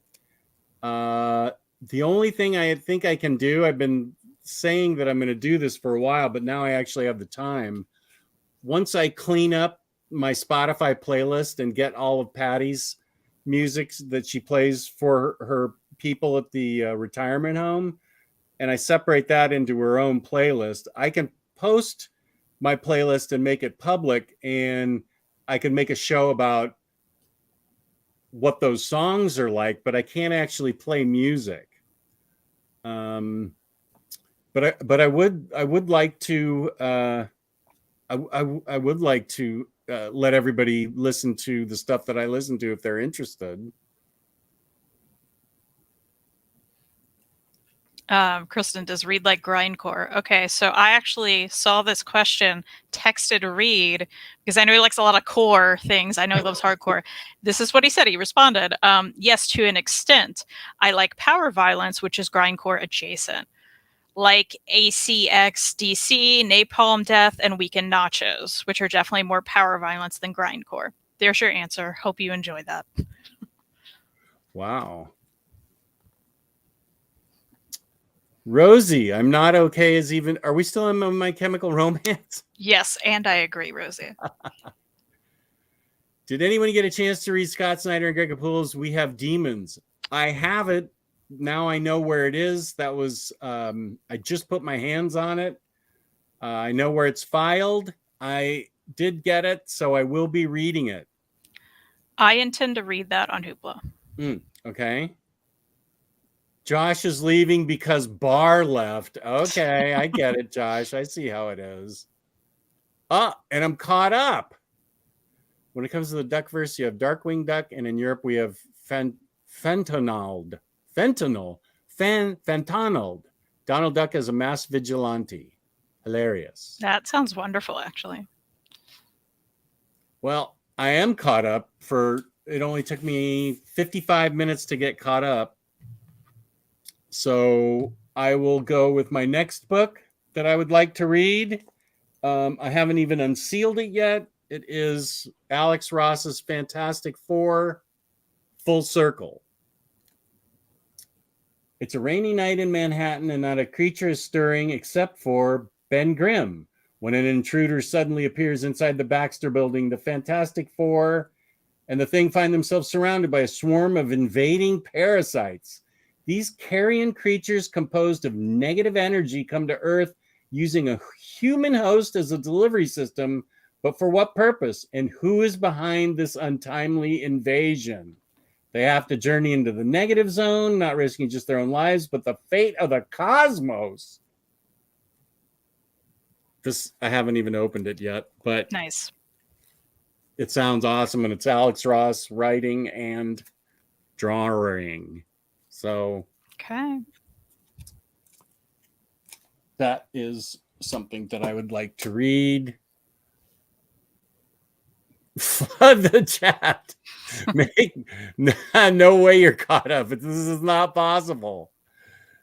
Most of the Valiant reboot is still available in trade paperback form. That's good to know, SIGEP 415. I will definitely consider that.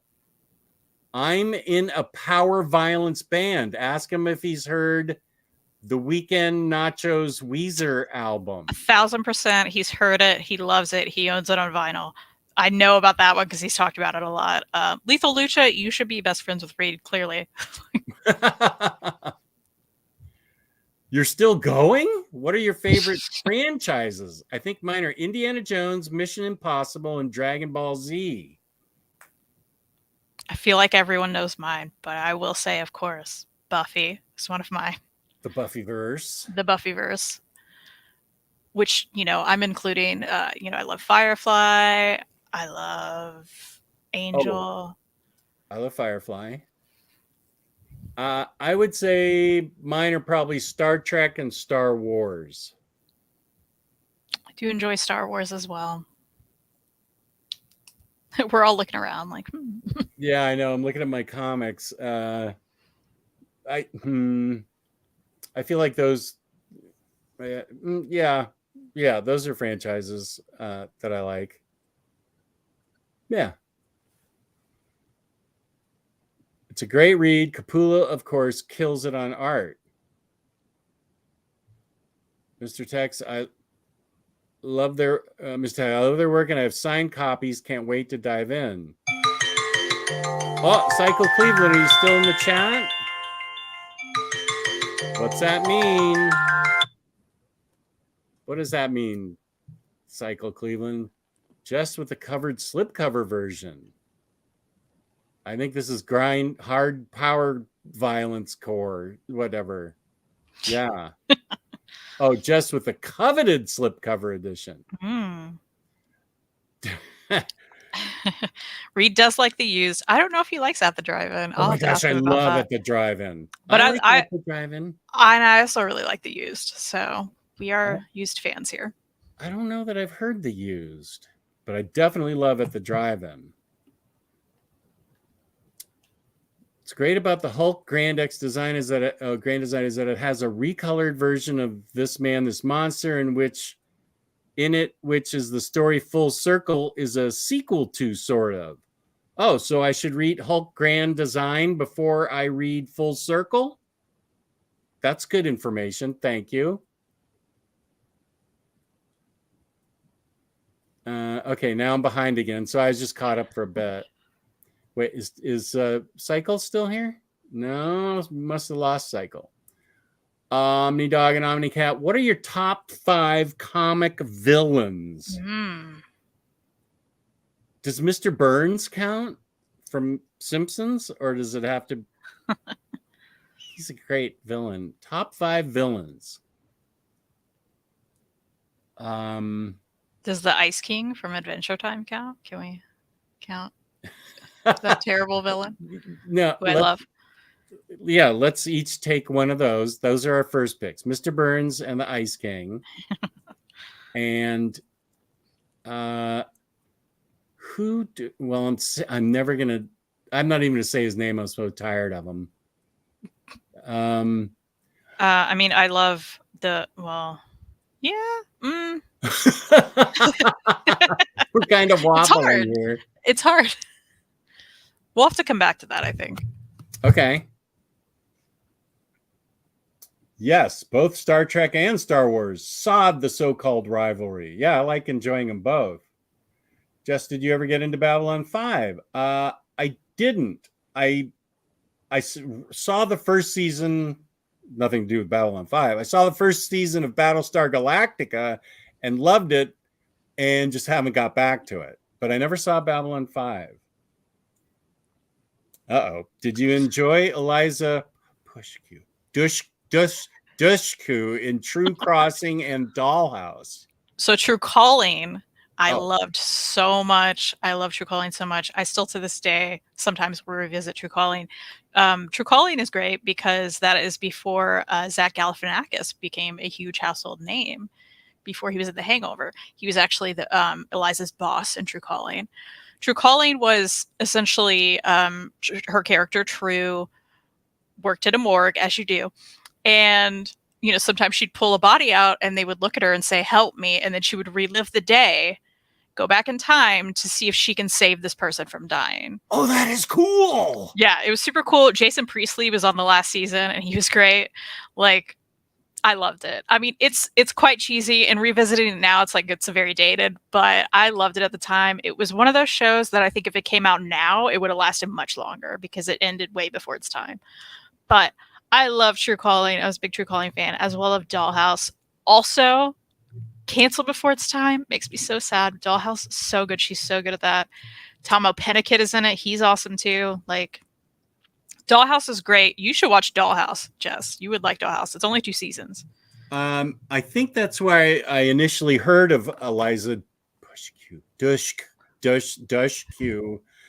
I think she was on Howard promoting Dollhouse, so that tells you how long ago it was. I think you would like it. It's great. Okay, yeah. I always thought the premise of that sounded really cool.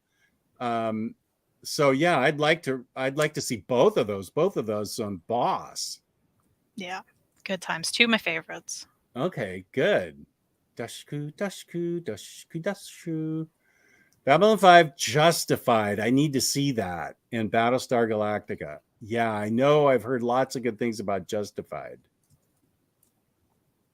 Do you find it difficult, revisiting Joss Whedon shows with all those come out about him? I don't find it difficult with the shows or the comics, thankfully.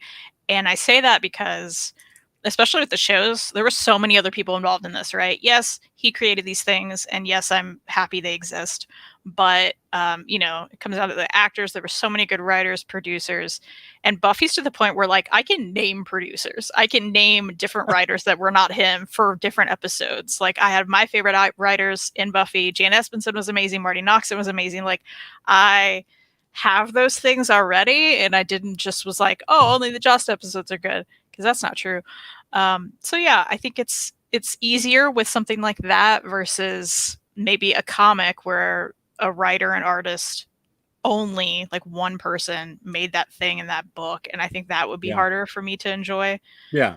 But yeah, because, like, he's obviously garbage, but I still love Buffy. So I I don't know all the details and stuff about this, obviously, as much as you do. Has he done enough bad stuff that he cannot resurrect his career? Are there steps that he could take to resurrect his career, or has he done such bad stuff that he's done?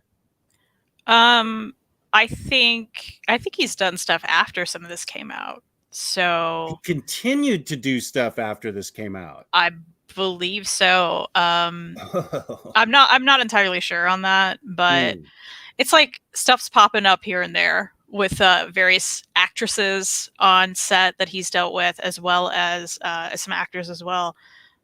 Just different things. There's been a lot of different things, and I think some people, it may not be like super public knowledge to some people as well, right? I think people maybe in this realm maybe know, right? Yeah. But I don't know.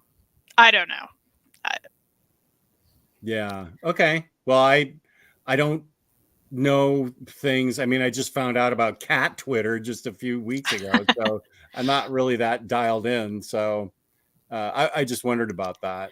Yeah, I mean, I think more and more people are going to, like, probably say things, which seems to be happening, especially from, like, back in the Buffy days. Like, there's certain things it's like, I'm not sure any actor or actress would want to work with him at this point. Oh, okay. You know what I mean? Yeah. And I mean, I'm sure somebody would, right? Because there's always somebody for something, whatever. Yeah. But it's just kind of a bummer. Like, there's just so many bummer stories. It's like, man, what is wrong with you?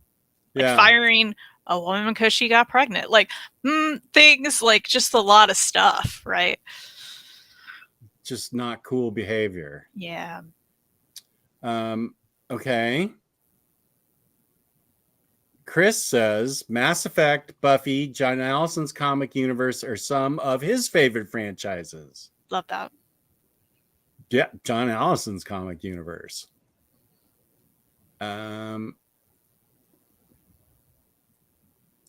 Oh, what are your favorite humanoids books? I've been meaning to do a humanoids episode forever for Geo. He's always asked me to do it. And I own enough that I could actually do a really good, like, what humanoids book. I can tell you, don't read Bramble. That's one of the original root beer books that I dumped root beer on. I hated it so much. Right off the top of my head, I say Bouncer was great. How am I humanoid? Well, the Inkle, of course, was great. They're all in the other room. Let's see, Bouncer. Different. Wait, what was that book called? Different something, different madness. I really enjoyed that. It's different something, different madness. The something is what I'm forgetting. Oh, The Muse I like mostly for the art. It's Terry Dodson art, and a pretty good story. I'd have to go into the other room. I mean, I could certainly unhook here and go into the other room. Once we get done with our books, I can go in there. And do you have humanoids books that you like? I was trying to remember. There's definitely one I read a few years ago that I loved, and I, for the life of me, cannot remember the name of it. Maybe a few I've really liked. But real quick, Reed did say, I said, do you like At the Drive-In? And he said, hell yes. So hell yes to that, for anyone who wondered. But this does bring me to my next book, which is a humanoids book. Oh, wow. And that's Benito Mambo. Oh, I don't know this humanoids book. But isn't this a great cover? Yeah, I'll highlight you. So apparently, Benito dreams of becoming a mambo dancer, but his outraged billionaire father forbids the little boy's dancing destiny and exiles him from the family home. Benito Mambo is a whimsical and heartfelt fable about following your dreams and will appeal to fans of The Little Prince, which I loved. Oh. So, and here's some art, and it's very big.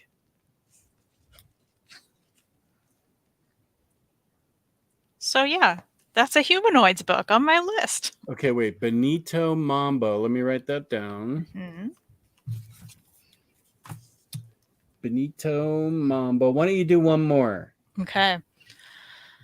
This is one from Oni Press, and it is called Wild or So I Was Born to Be.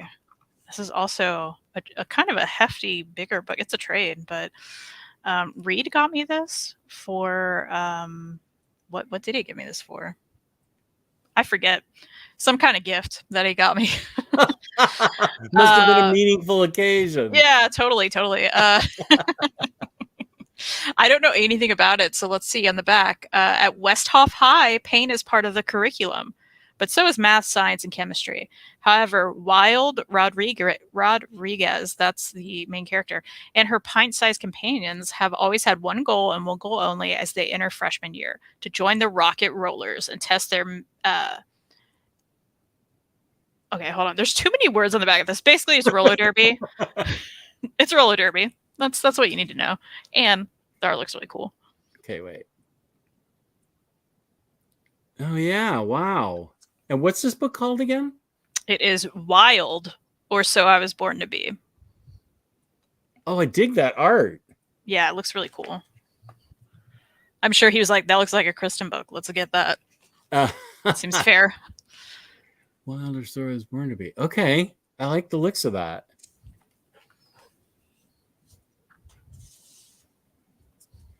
Jess, you need to watch Justified. It's coming back with season 6. Well, I'm going to get crucified if I don't watch Stranger Things. So I got to start with that first. I mean, is Justified so dark that I couldn't watch it with my wife? Have you seen Justified, Kristen? I have not. I've heard lots of good things about it, but I wonder if it's too dark for my wife to watch. Like, she and I watched Downton Abbey last night. She finished The Crown. She likes, well, there were some pretty serious subjects on The Crown, but we're going to watch Ted Lasso after we finish the BBC Ghosts. So I have a feeling Justified I'm going to have to watch on my own. So I answered my own question. I don't watch Buffy because of Joss Whedon. I watch because of the cast, crew, and the story. Exactly it. Yes. Whedon might be a jerk, but I just read Astonishing X-Men for the first time, and it's such a great book. Way better than New X-Men, in my opinion. It is great. It is great, yeah. I met John Cassaday, who did the art and Astonishing X-Men. Where did you read Mary with a what? Where? At a con or on a street corner? He was at a con, but he was in the crowd. And I recognized him as a teenager because I thought he was hot, as my dad would say. I thought he was hot. Because, he was good looking. He was good looking at the time. He had like some long hair and like he just, I don't know. So I recognized him and asked him if he'd take a photo of me. He seemed very surprised someone knew who he was at the time. And I was very excited. So that's really cool.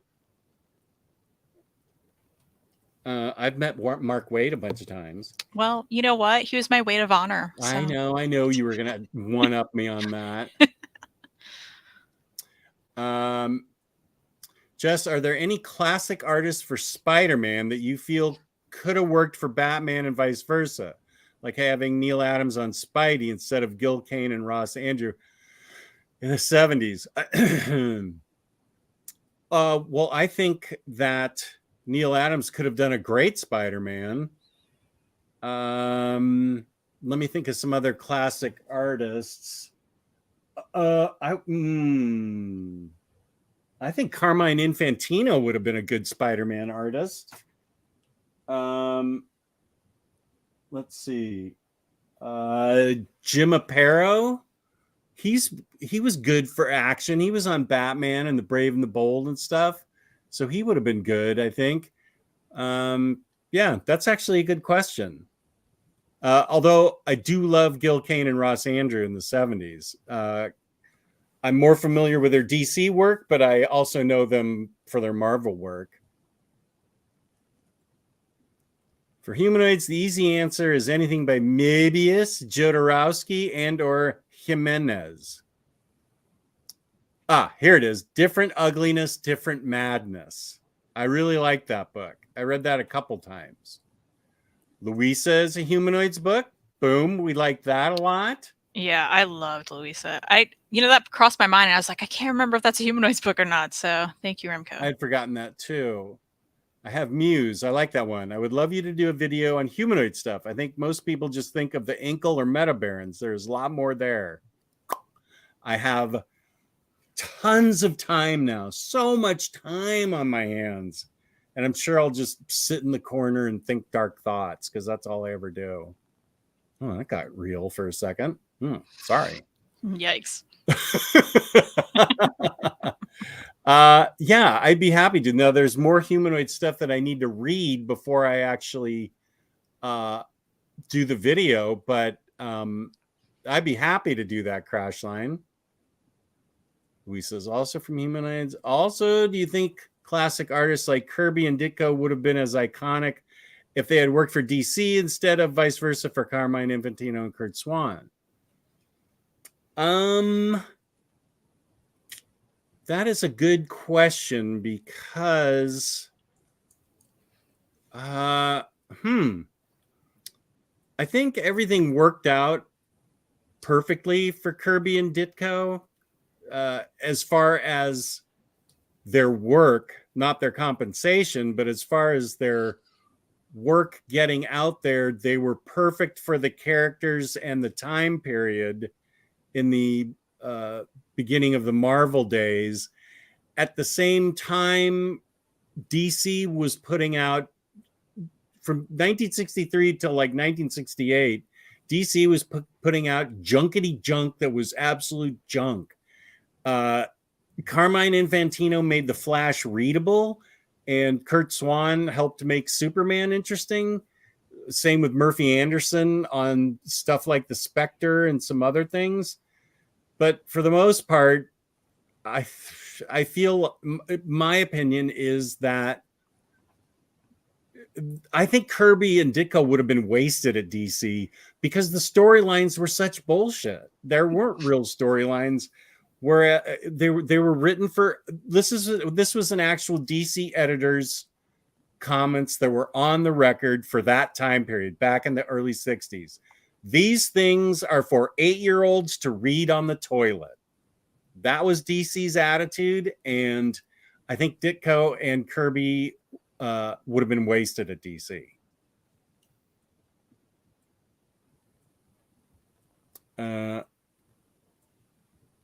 What did Remsko say earlier?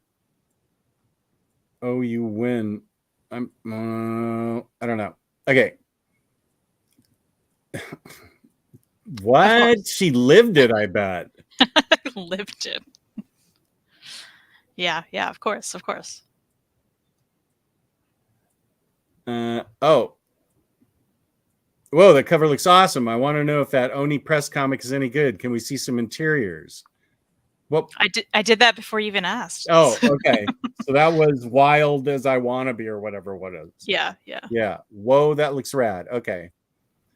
Did Justin read like At the Drive-In Follow-Up Bands? I have only heard Mars Volta, which I liked. I have not heard Sparta and Anti-Mask. Oh, is it our boy Yeet? He just walked in, and there's a question for Nice. him. You want to answer this question? Which one?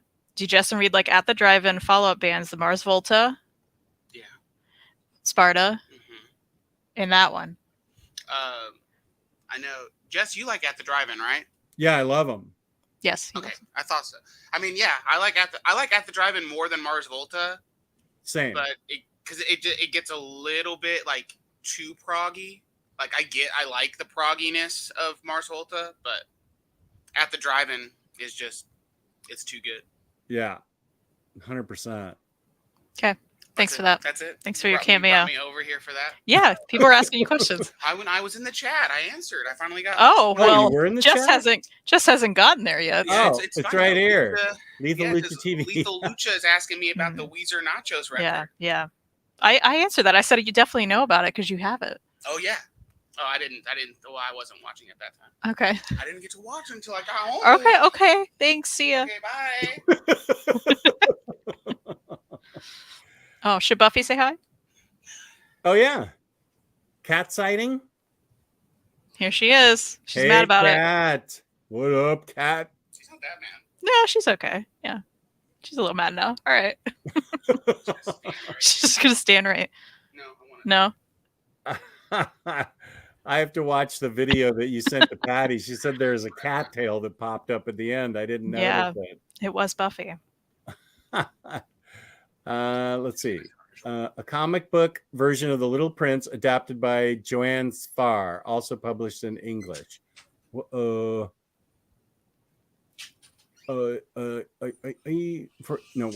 Series by Claude Eclair, Michael Crespin, the Varenne brothers, Erman, and the list goes on. Oh, when it comes to French-Belgian comics that have not been translated into English, how's that help me now? Wonder if Crispin.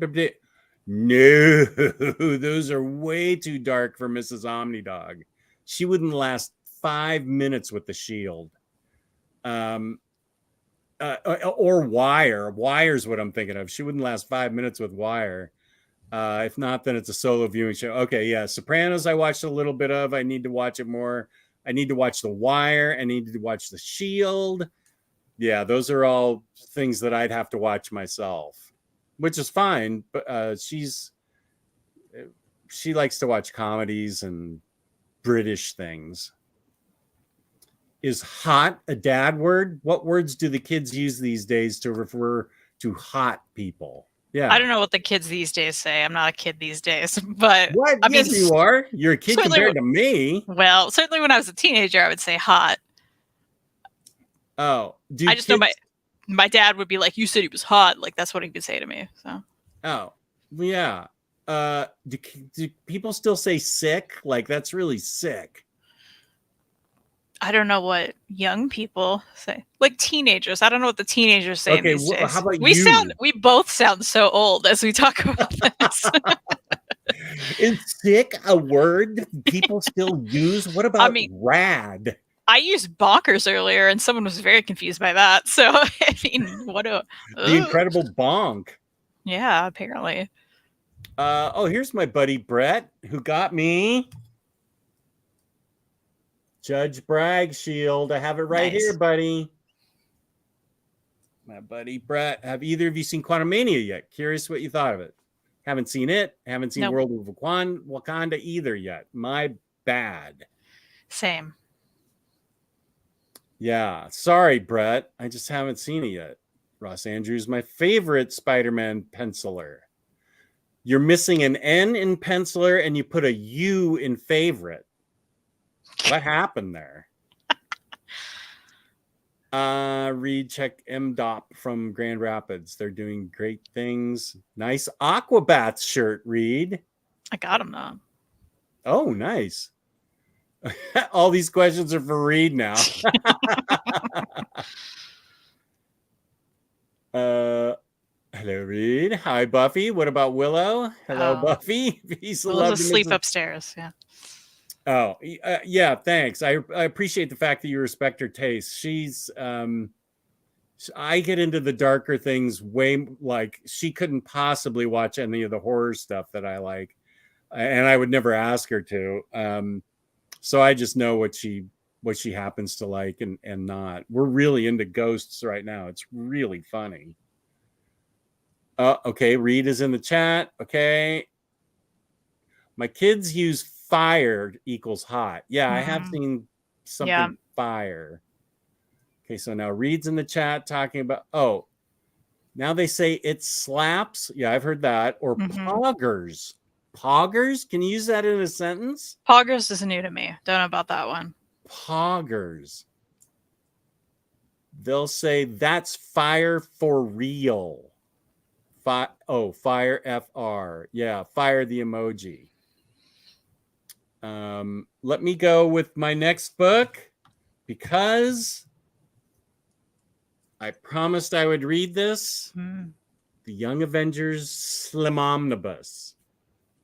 And correct me if I'm wrong, but after this is when I read The Avengers by Heinberg. Wait, is that who wrote this? Heinberg and Chung. Yeah.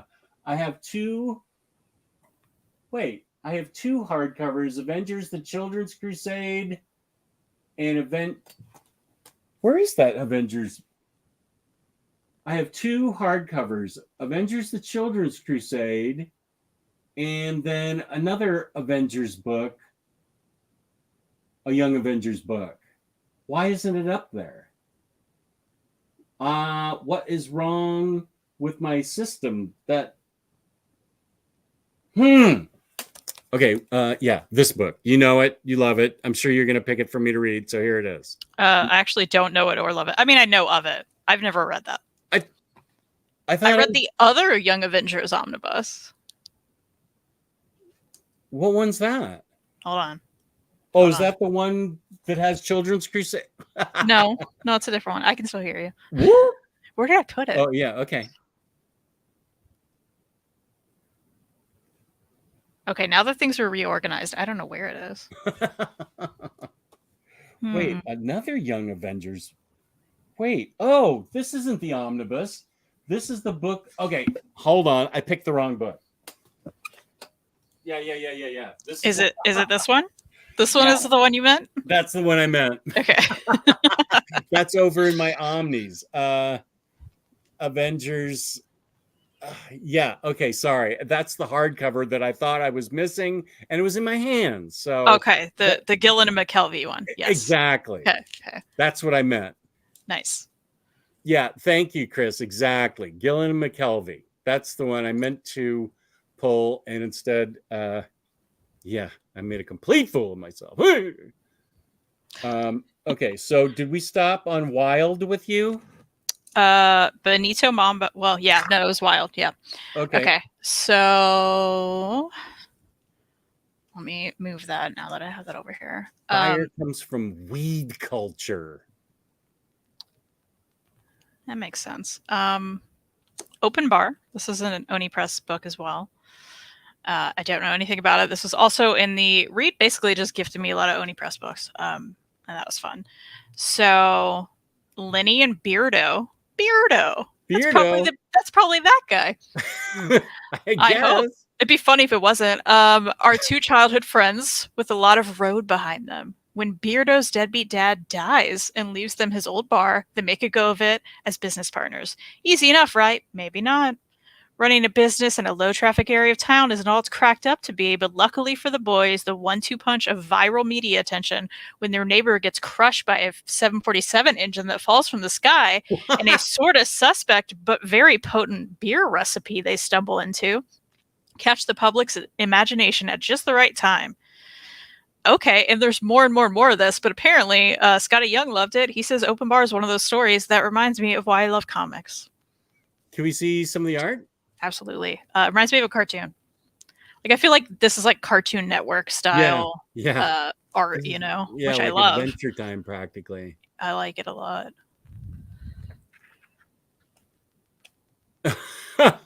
Hey, we have Weirdo the Beardo in the chat. Hey, What up, Weirdo? Beardo, you're in this book.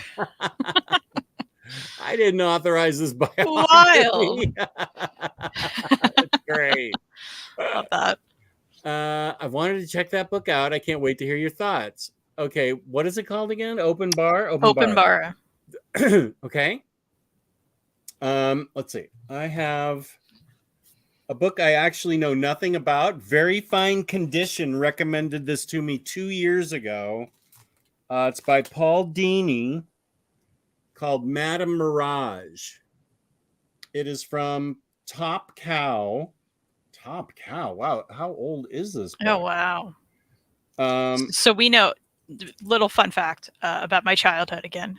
So Top Cow comics. My dad used to be a huge Top Cow fan back in the day, back in the height of it all, I'm sure. mhm. And he would have posters like in part of like the basement that I remember. And I would refer to Top Cow as butt action comics. So Because of the feature of women's rear ends in it? on like every Top Cow comic, yeah. So they were referred to in the house as butt action comics. Okay, wait. This is the first thing I turned to. I mean, there we go. Prominent for no reason. Let's see if I can read this. Oh, I can't read it at this angle. Whoa. Who is this beautiful woman who appears out of the mist? As deadly as she is beautiful, she is cutting a bloody path through the city's villains who now wear suits and have legitimate businesses. But who is her ultimate prey, and how does this mirage take form? These and many other questions will be asked, along with the most pivotal question of all: who is Madame Mirage? Paul Dini writes it, so I'm already predisposed to like it. Very Fine Condition liked it, so I'm predisposed to hate it. But the art, I guess, is typical for the time period. I'm not sure when this was. I'll look when this was done. But Paul Dini, I love his writing, and this sounds cool. Mysterious woman killing all these villains, showing her butt or whatever. Probably. Yeah, for sure. Let's see when this was originally published. I got it at Half Price Books. What year did I get? So it must be out of print. Paul Dini, blippity blip, blippity blip. One trade paperback, July 2008. July 2008. Yeah. So it's actually after the prominent butt feature, but there's still probably butt featuring. So Yeah. Lars says Madame Mirage is quite good. Mm. Butt action sounds way worse than it is. Thiago, Open Bars by two Brazilian creators. It's a very cool comic. Curious to see what Kristen thinks. And Chris says he wanted to check that book out. Awesome.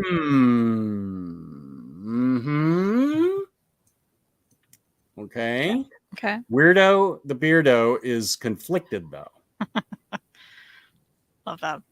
Chris says, Witchblade and Tomb Raider. Yeah, that's a great description, Kristen. Thank you. Thank you.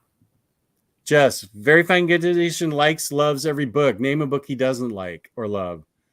Well, I don't watch his channel. I know he loves every X-Men book, even the crummy ones. He accuses me of liking every movie, like every Marvel movie he says I like, and I have no. Well, no, he's never said anything about his taste, but he says he wishes he were me, that I can look at a movie uncritically and just enjoy it. Which is, I think it's true. I think he's too critical, and he thinks, but he wishes he could look at movies the way I do, which is just entertainment that just washes over me. Here's William. Good afternoon, y'all. Need to catch this on the replay later. Okay. Well, for Lars to say anything is American is quite good is a big statement, Remsko, because Lars is fairly parsimonious with his praise. And yes, I'm using that word properly. Madame Mirage. Got it down. All right. Next on my list is Red-Handed, The Fine Art of Strange Crimes by Matt Kent. Oh, I think I might have this. Who I think many may know. I have a kind of love-hate relationship with some stuff I've read from him. So we'll see. But this one is sketched in, which is cool. You met him. I feel like it wouldn't be that hard. He's buddies with Kyle. But I haven't. But yeah, it looks good. I do know I like Super Spy. I haven't finished it yet, but what I've read of Super Spy I do like. So I think I like maybe some of his crime stuff more than some other things that I've perhaps read in the past.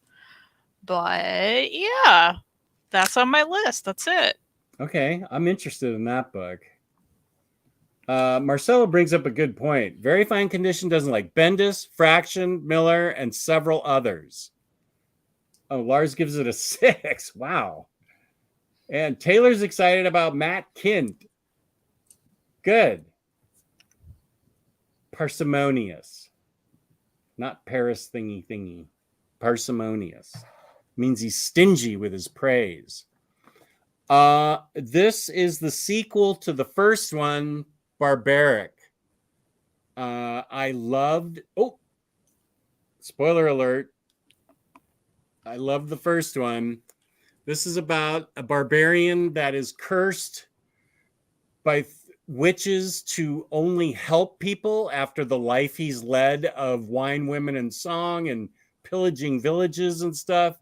They curse him to only help people with an axe that gets drunk on the blood of the people that he slays with it, like literally drunk. And the axe talks and is, has a bunch of hiccups and stuff, and he's all drunk, and it's hilarious.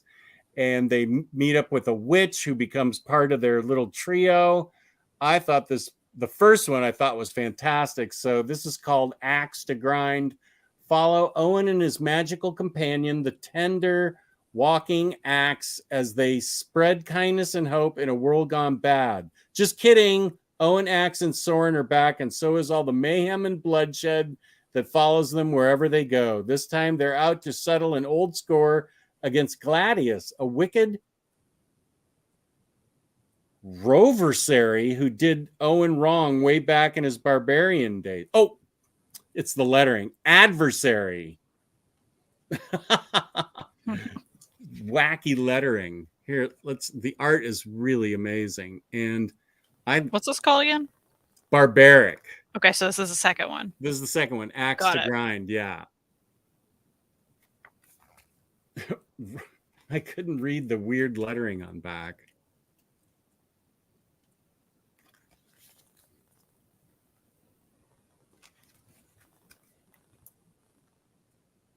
So there we have that. Okay. Whoop, I was going to... Good. Who publishes that one? That is by Vault. Okay, also Vault. You got so many Vaults in here. I do. Yeah, I just noticed that when I said it. You're right. Mr. Tech says, I just read the free comic book issue of Barbaric, waiting for the deluxe edition. Okay.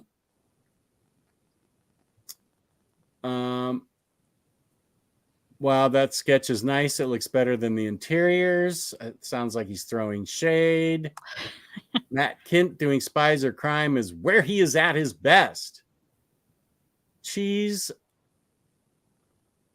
is with me on Jane Espenson and Marty Noxon. I'm also 25 minutes behind. Oh, Yeah, you're behind our stream. Love that though. They're great. Elon Rise. Elon Rise. Have you read Grass Kings by Matt King? Good. Okay, wait. We're gonna have to end soon. You read it. Yeah, I know. Have you read Grass Kings by Matt Kint? Thoughts? I read the first trade, I think, and I liked it. I need to go back and finish it. Same. Yeah, I haven't finished it. Added to vocabulary. Right. Let's see. Yeah, a sentient axe that gets drunk on blood. The creators of Barbaric have said that they want to expand this universe into something massive, akin to Hellboy. I hope they succeed. It would give a good boost to Vault. More successful publishers. Yes. It is. It was honest praise for the sketch. Okay. But Peace and Love, Red Room will be a pass for me. Red Room, I was forbidden from reading that book. I also don't want to read it, so yeah, that's interesting. It was brought up. We didn't mention Red Room. I don't think. Gabe was the one that forbade me from reading it. I don't remember. Maybe somebody mentioned it up in the chat. That's possible. Or something. Matt Kint books, Two Women and a Revolver were great. I have Super Spy, but I haven't read it yet. Is my turn or your turn? My turn. Okay, yeah, I just did Barbaric. Okay. Yes. Dungeon Critters. So I just picked this up in a record/bookstore in Chicago based on the cover, and I flipped through it, and I love the art.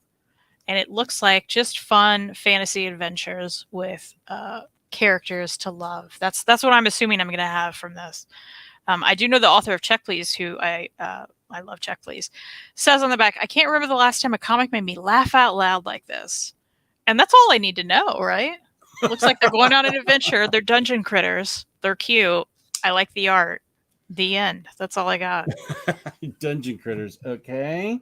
And actually, we have an explanation here. Dungeon Critters. I know the chat's not used to my being caught up like this. It was in his pile with Barbaric. Barbaric is great. Vault is going to publish a couple of mini-series and one-shots this year. They called 2023 the year of the axe. So many good things to come. That's good to hear, Cal. Thank you. I love Red Room, but I understand. It is the best art of Ed Pisker's career. He really stretches artistic muscles on that comic. I'll never know. I'll never know.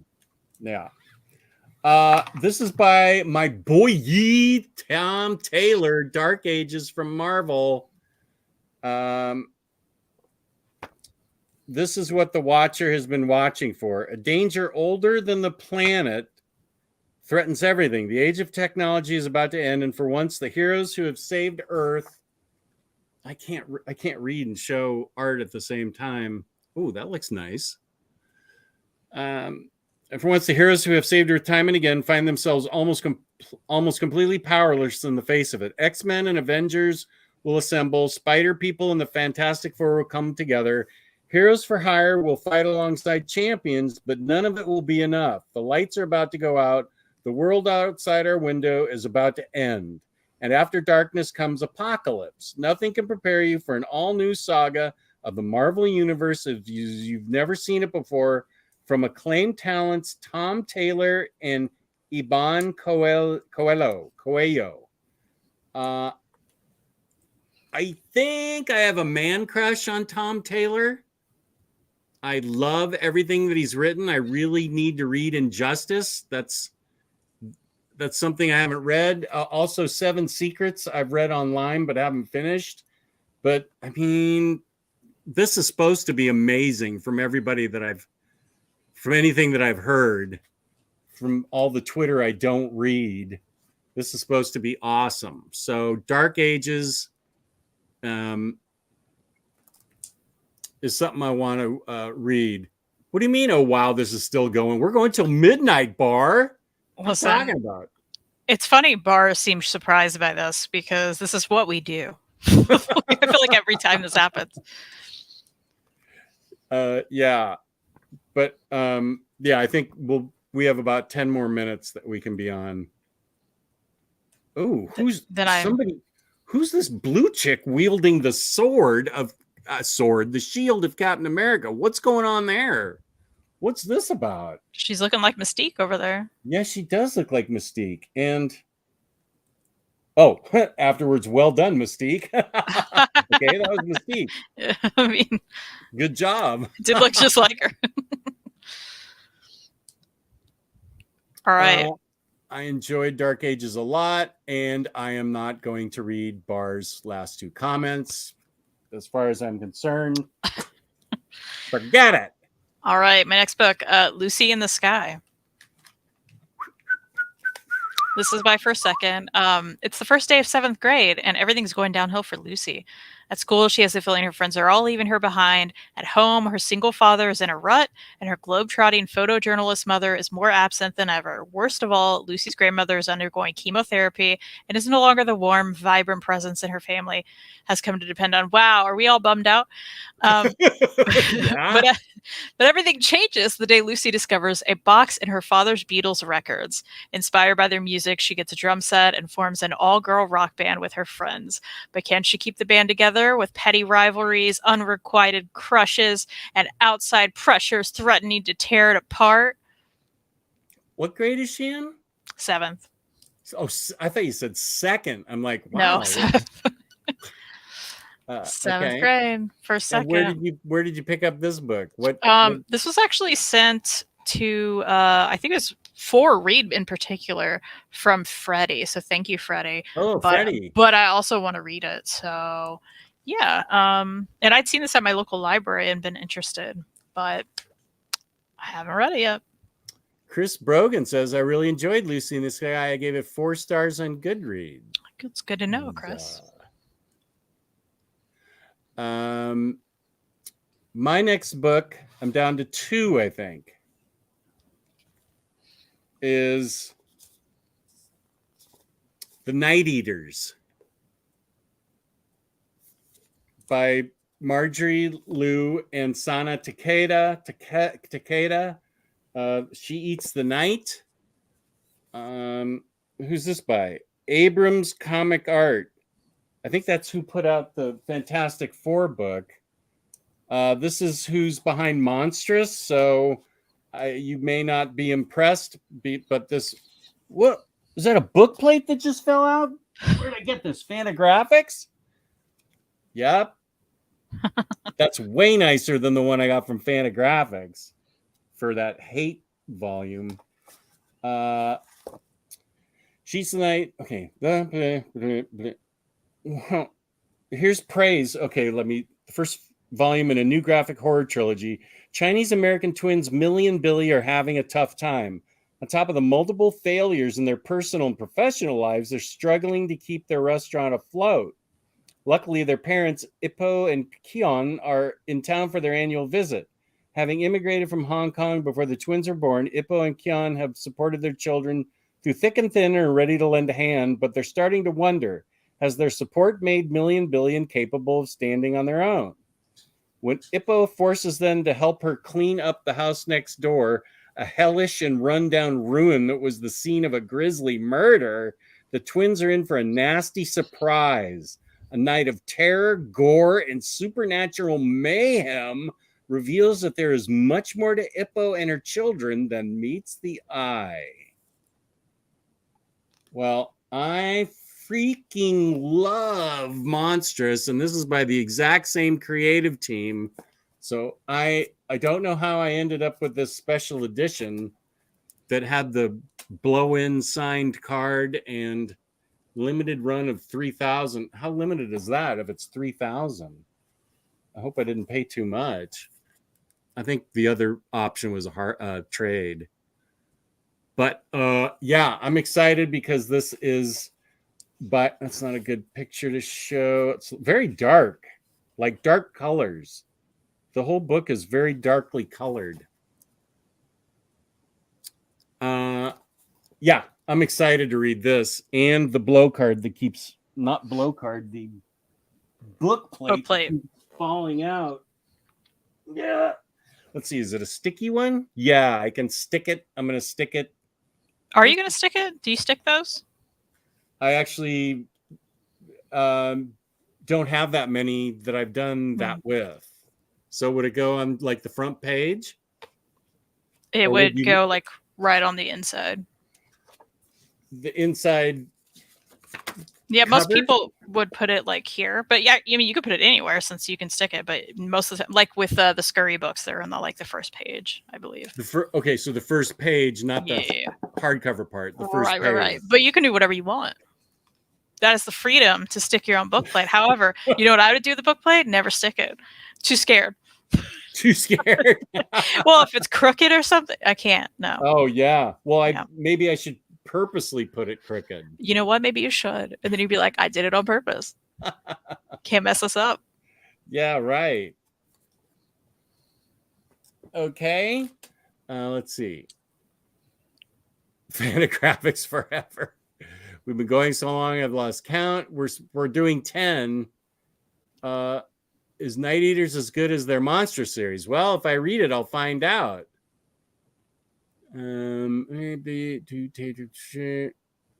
Fantagraphics going on. Also, is that Night Eaters an OHC or standard size? It is. I think it looks like it's a little bit smaller than standard size, but it looks cool. Thanks for all this time on the stream. Help me pass the time as at work. Just clocked out. Love Thanks, that. Rodimus, for being here. Yeah, matte paper. I love that paper. It's supposed to be the beginning of a whole. Yeah, I like matte or glossy. I'm fine. Hot take. Hot take. I like it. It's supposed to be the beginning of a whole horror universe. So, waiting for the big HC of Night Eaters. Well, peace and love. I hope you get it. I'm sticking with this because it has a book plate that's going to go in crooked.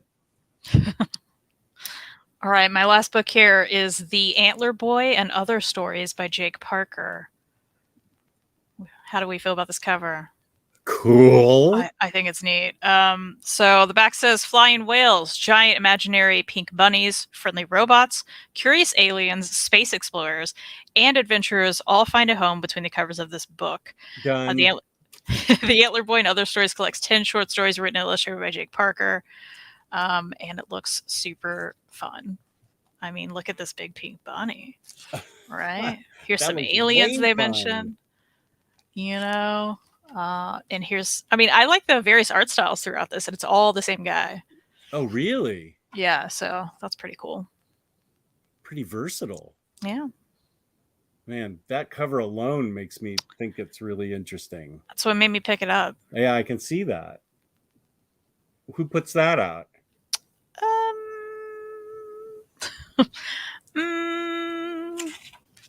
It's JP, whatever JP. Oh, it's him, maybe. Yeah, I think he puts it out. Oh, he puts it out himself. That's what it looks like. Interesting. Yeah. Yeah, I think he put it out himself.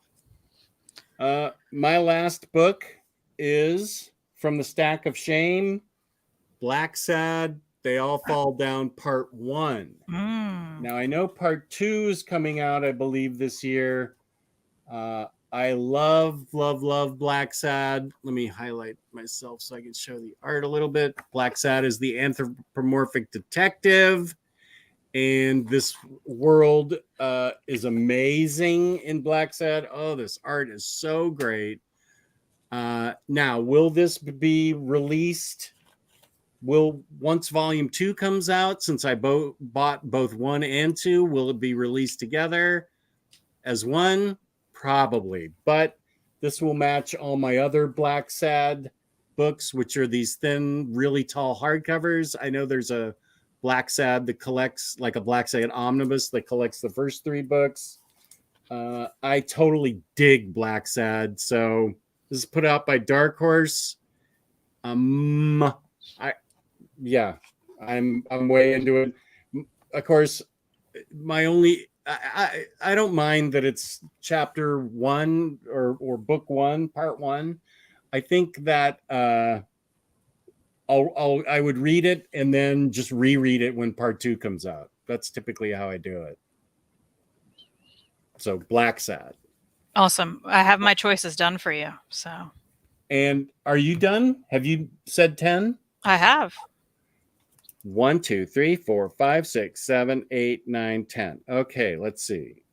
I think I'm going to change. Oh, should we go through them all just to refresh our minds here? Sure. Just in case. Yeah, mine are on the floor. Just a sec. Okay.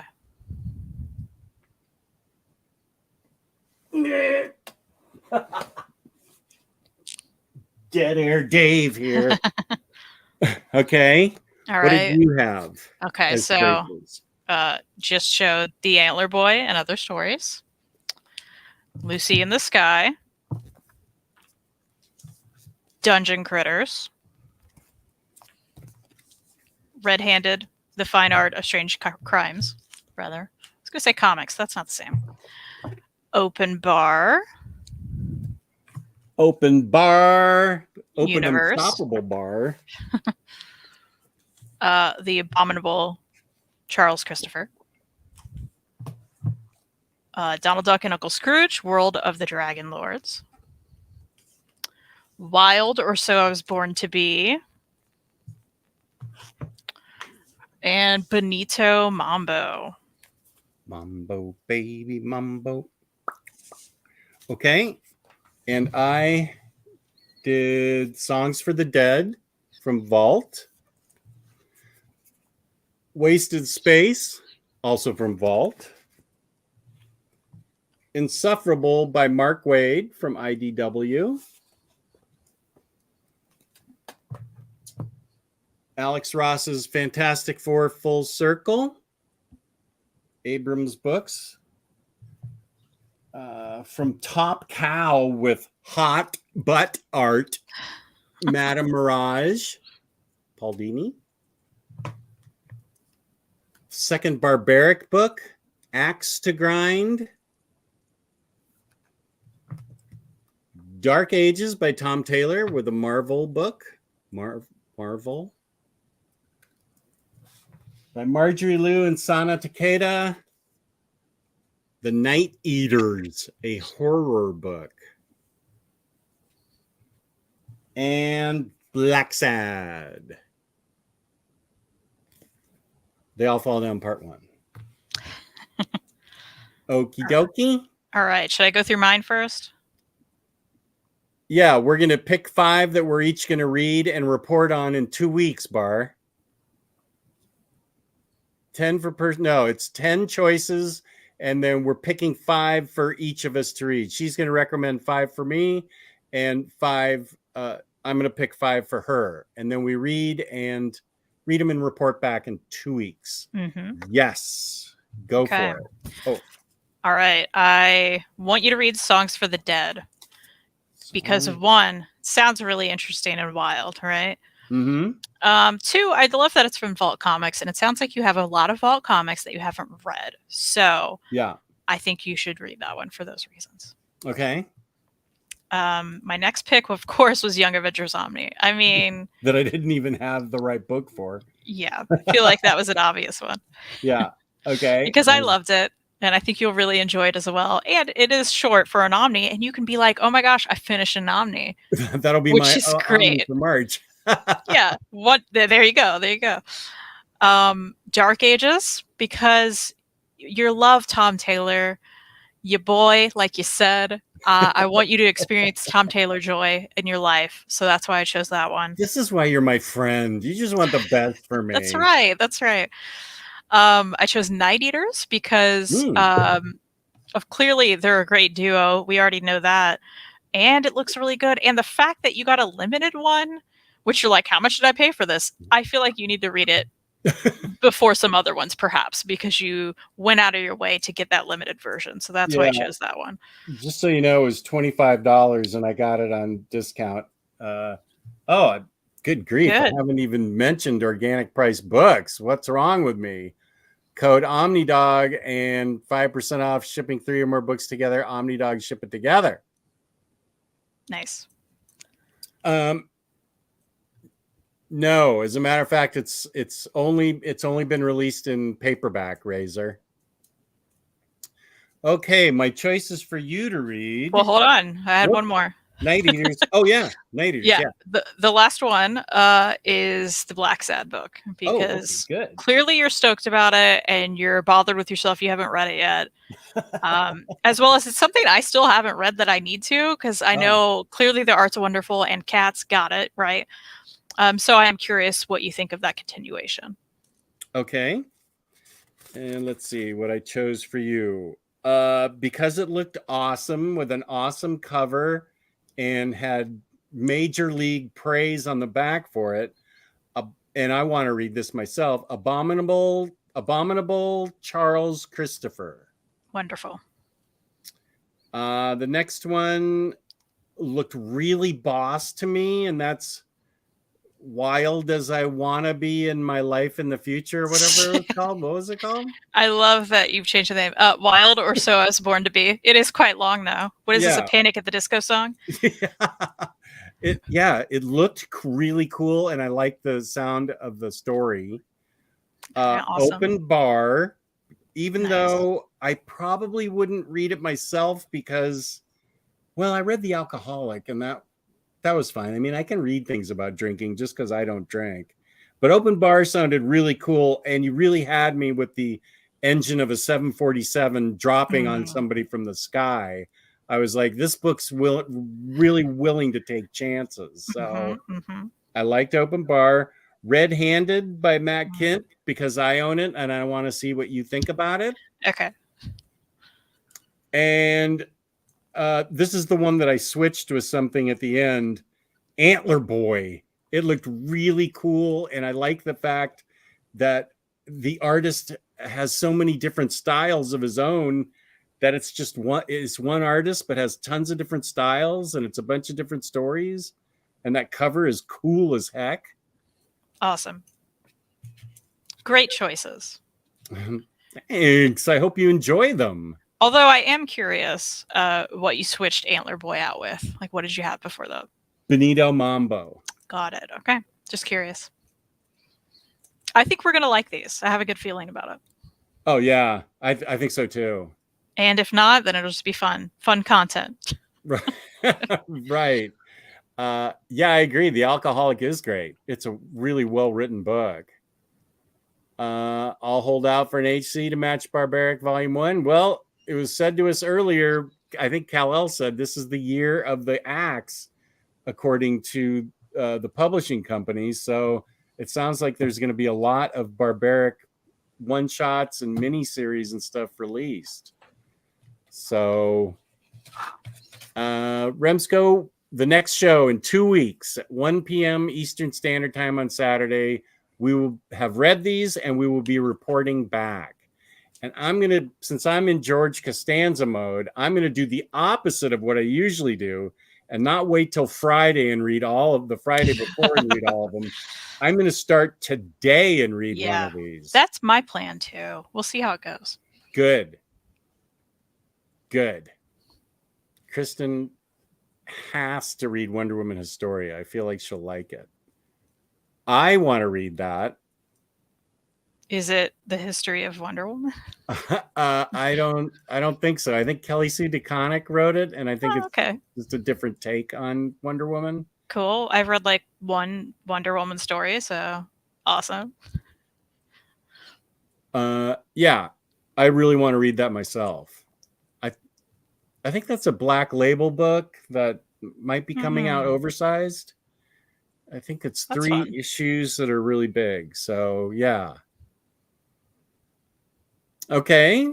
So, Kristen, where can they find you on the internet? You can find me here on YouTube at the Comic Slayer channel. I'm getting close to 400 subs. If anyone wants to go check that out.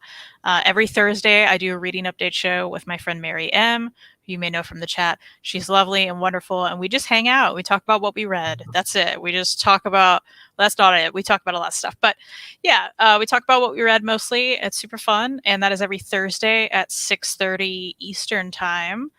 And I'm on Instagram at the Comic Slayer, if you want to check me out there. And all that information is down below, including Reed's Store Envy links. I also posted his already over with Kickstarter, but you can go look at it and see what's going to be coming out. How are you friends with Maddie and only read one Wonder Woman book? Hayden, get on her about that. That's not on me. Awesome show. As usual, have a nice rest of your weekend. Thank you, Chris. The book is focusing a lot on Amazon history and culture. Okay. I think it sounds good to me. You can find me here, OmniDog's Vault. I just posted a slew of things on Instagram yesterday, making up for the 3 months that I hadn't posted. I posted a ton. OmniDogs_Vault. Please go to Organic Book Priced Books and use my code OmniDog. And peace and love, peace and love. Thank you all for being here so much. Had fun in the chat. You guys are great. And look at all these nice comments. People are so nice. Lovely. Thank you, everyone. Thank you, everybody. Happy Saturday. You guys are... I'll be OmniDogging on OPB. Right on, man. Nice. Thanks for the stream. Peace and love. Can't wait to get Reed's book. Love that. Thank you, Bar. You guys are all great. Thank you so much. And we will be back in 2 weeks with our opinions on these books. And we'll have a lot of them. What's that? We'll have a lot of them. Those opinions? Yeah. We're going to have 10 opinions. Peace and love. Peace and love. Thank you.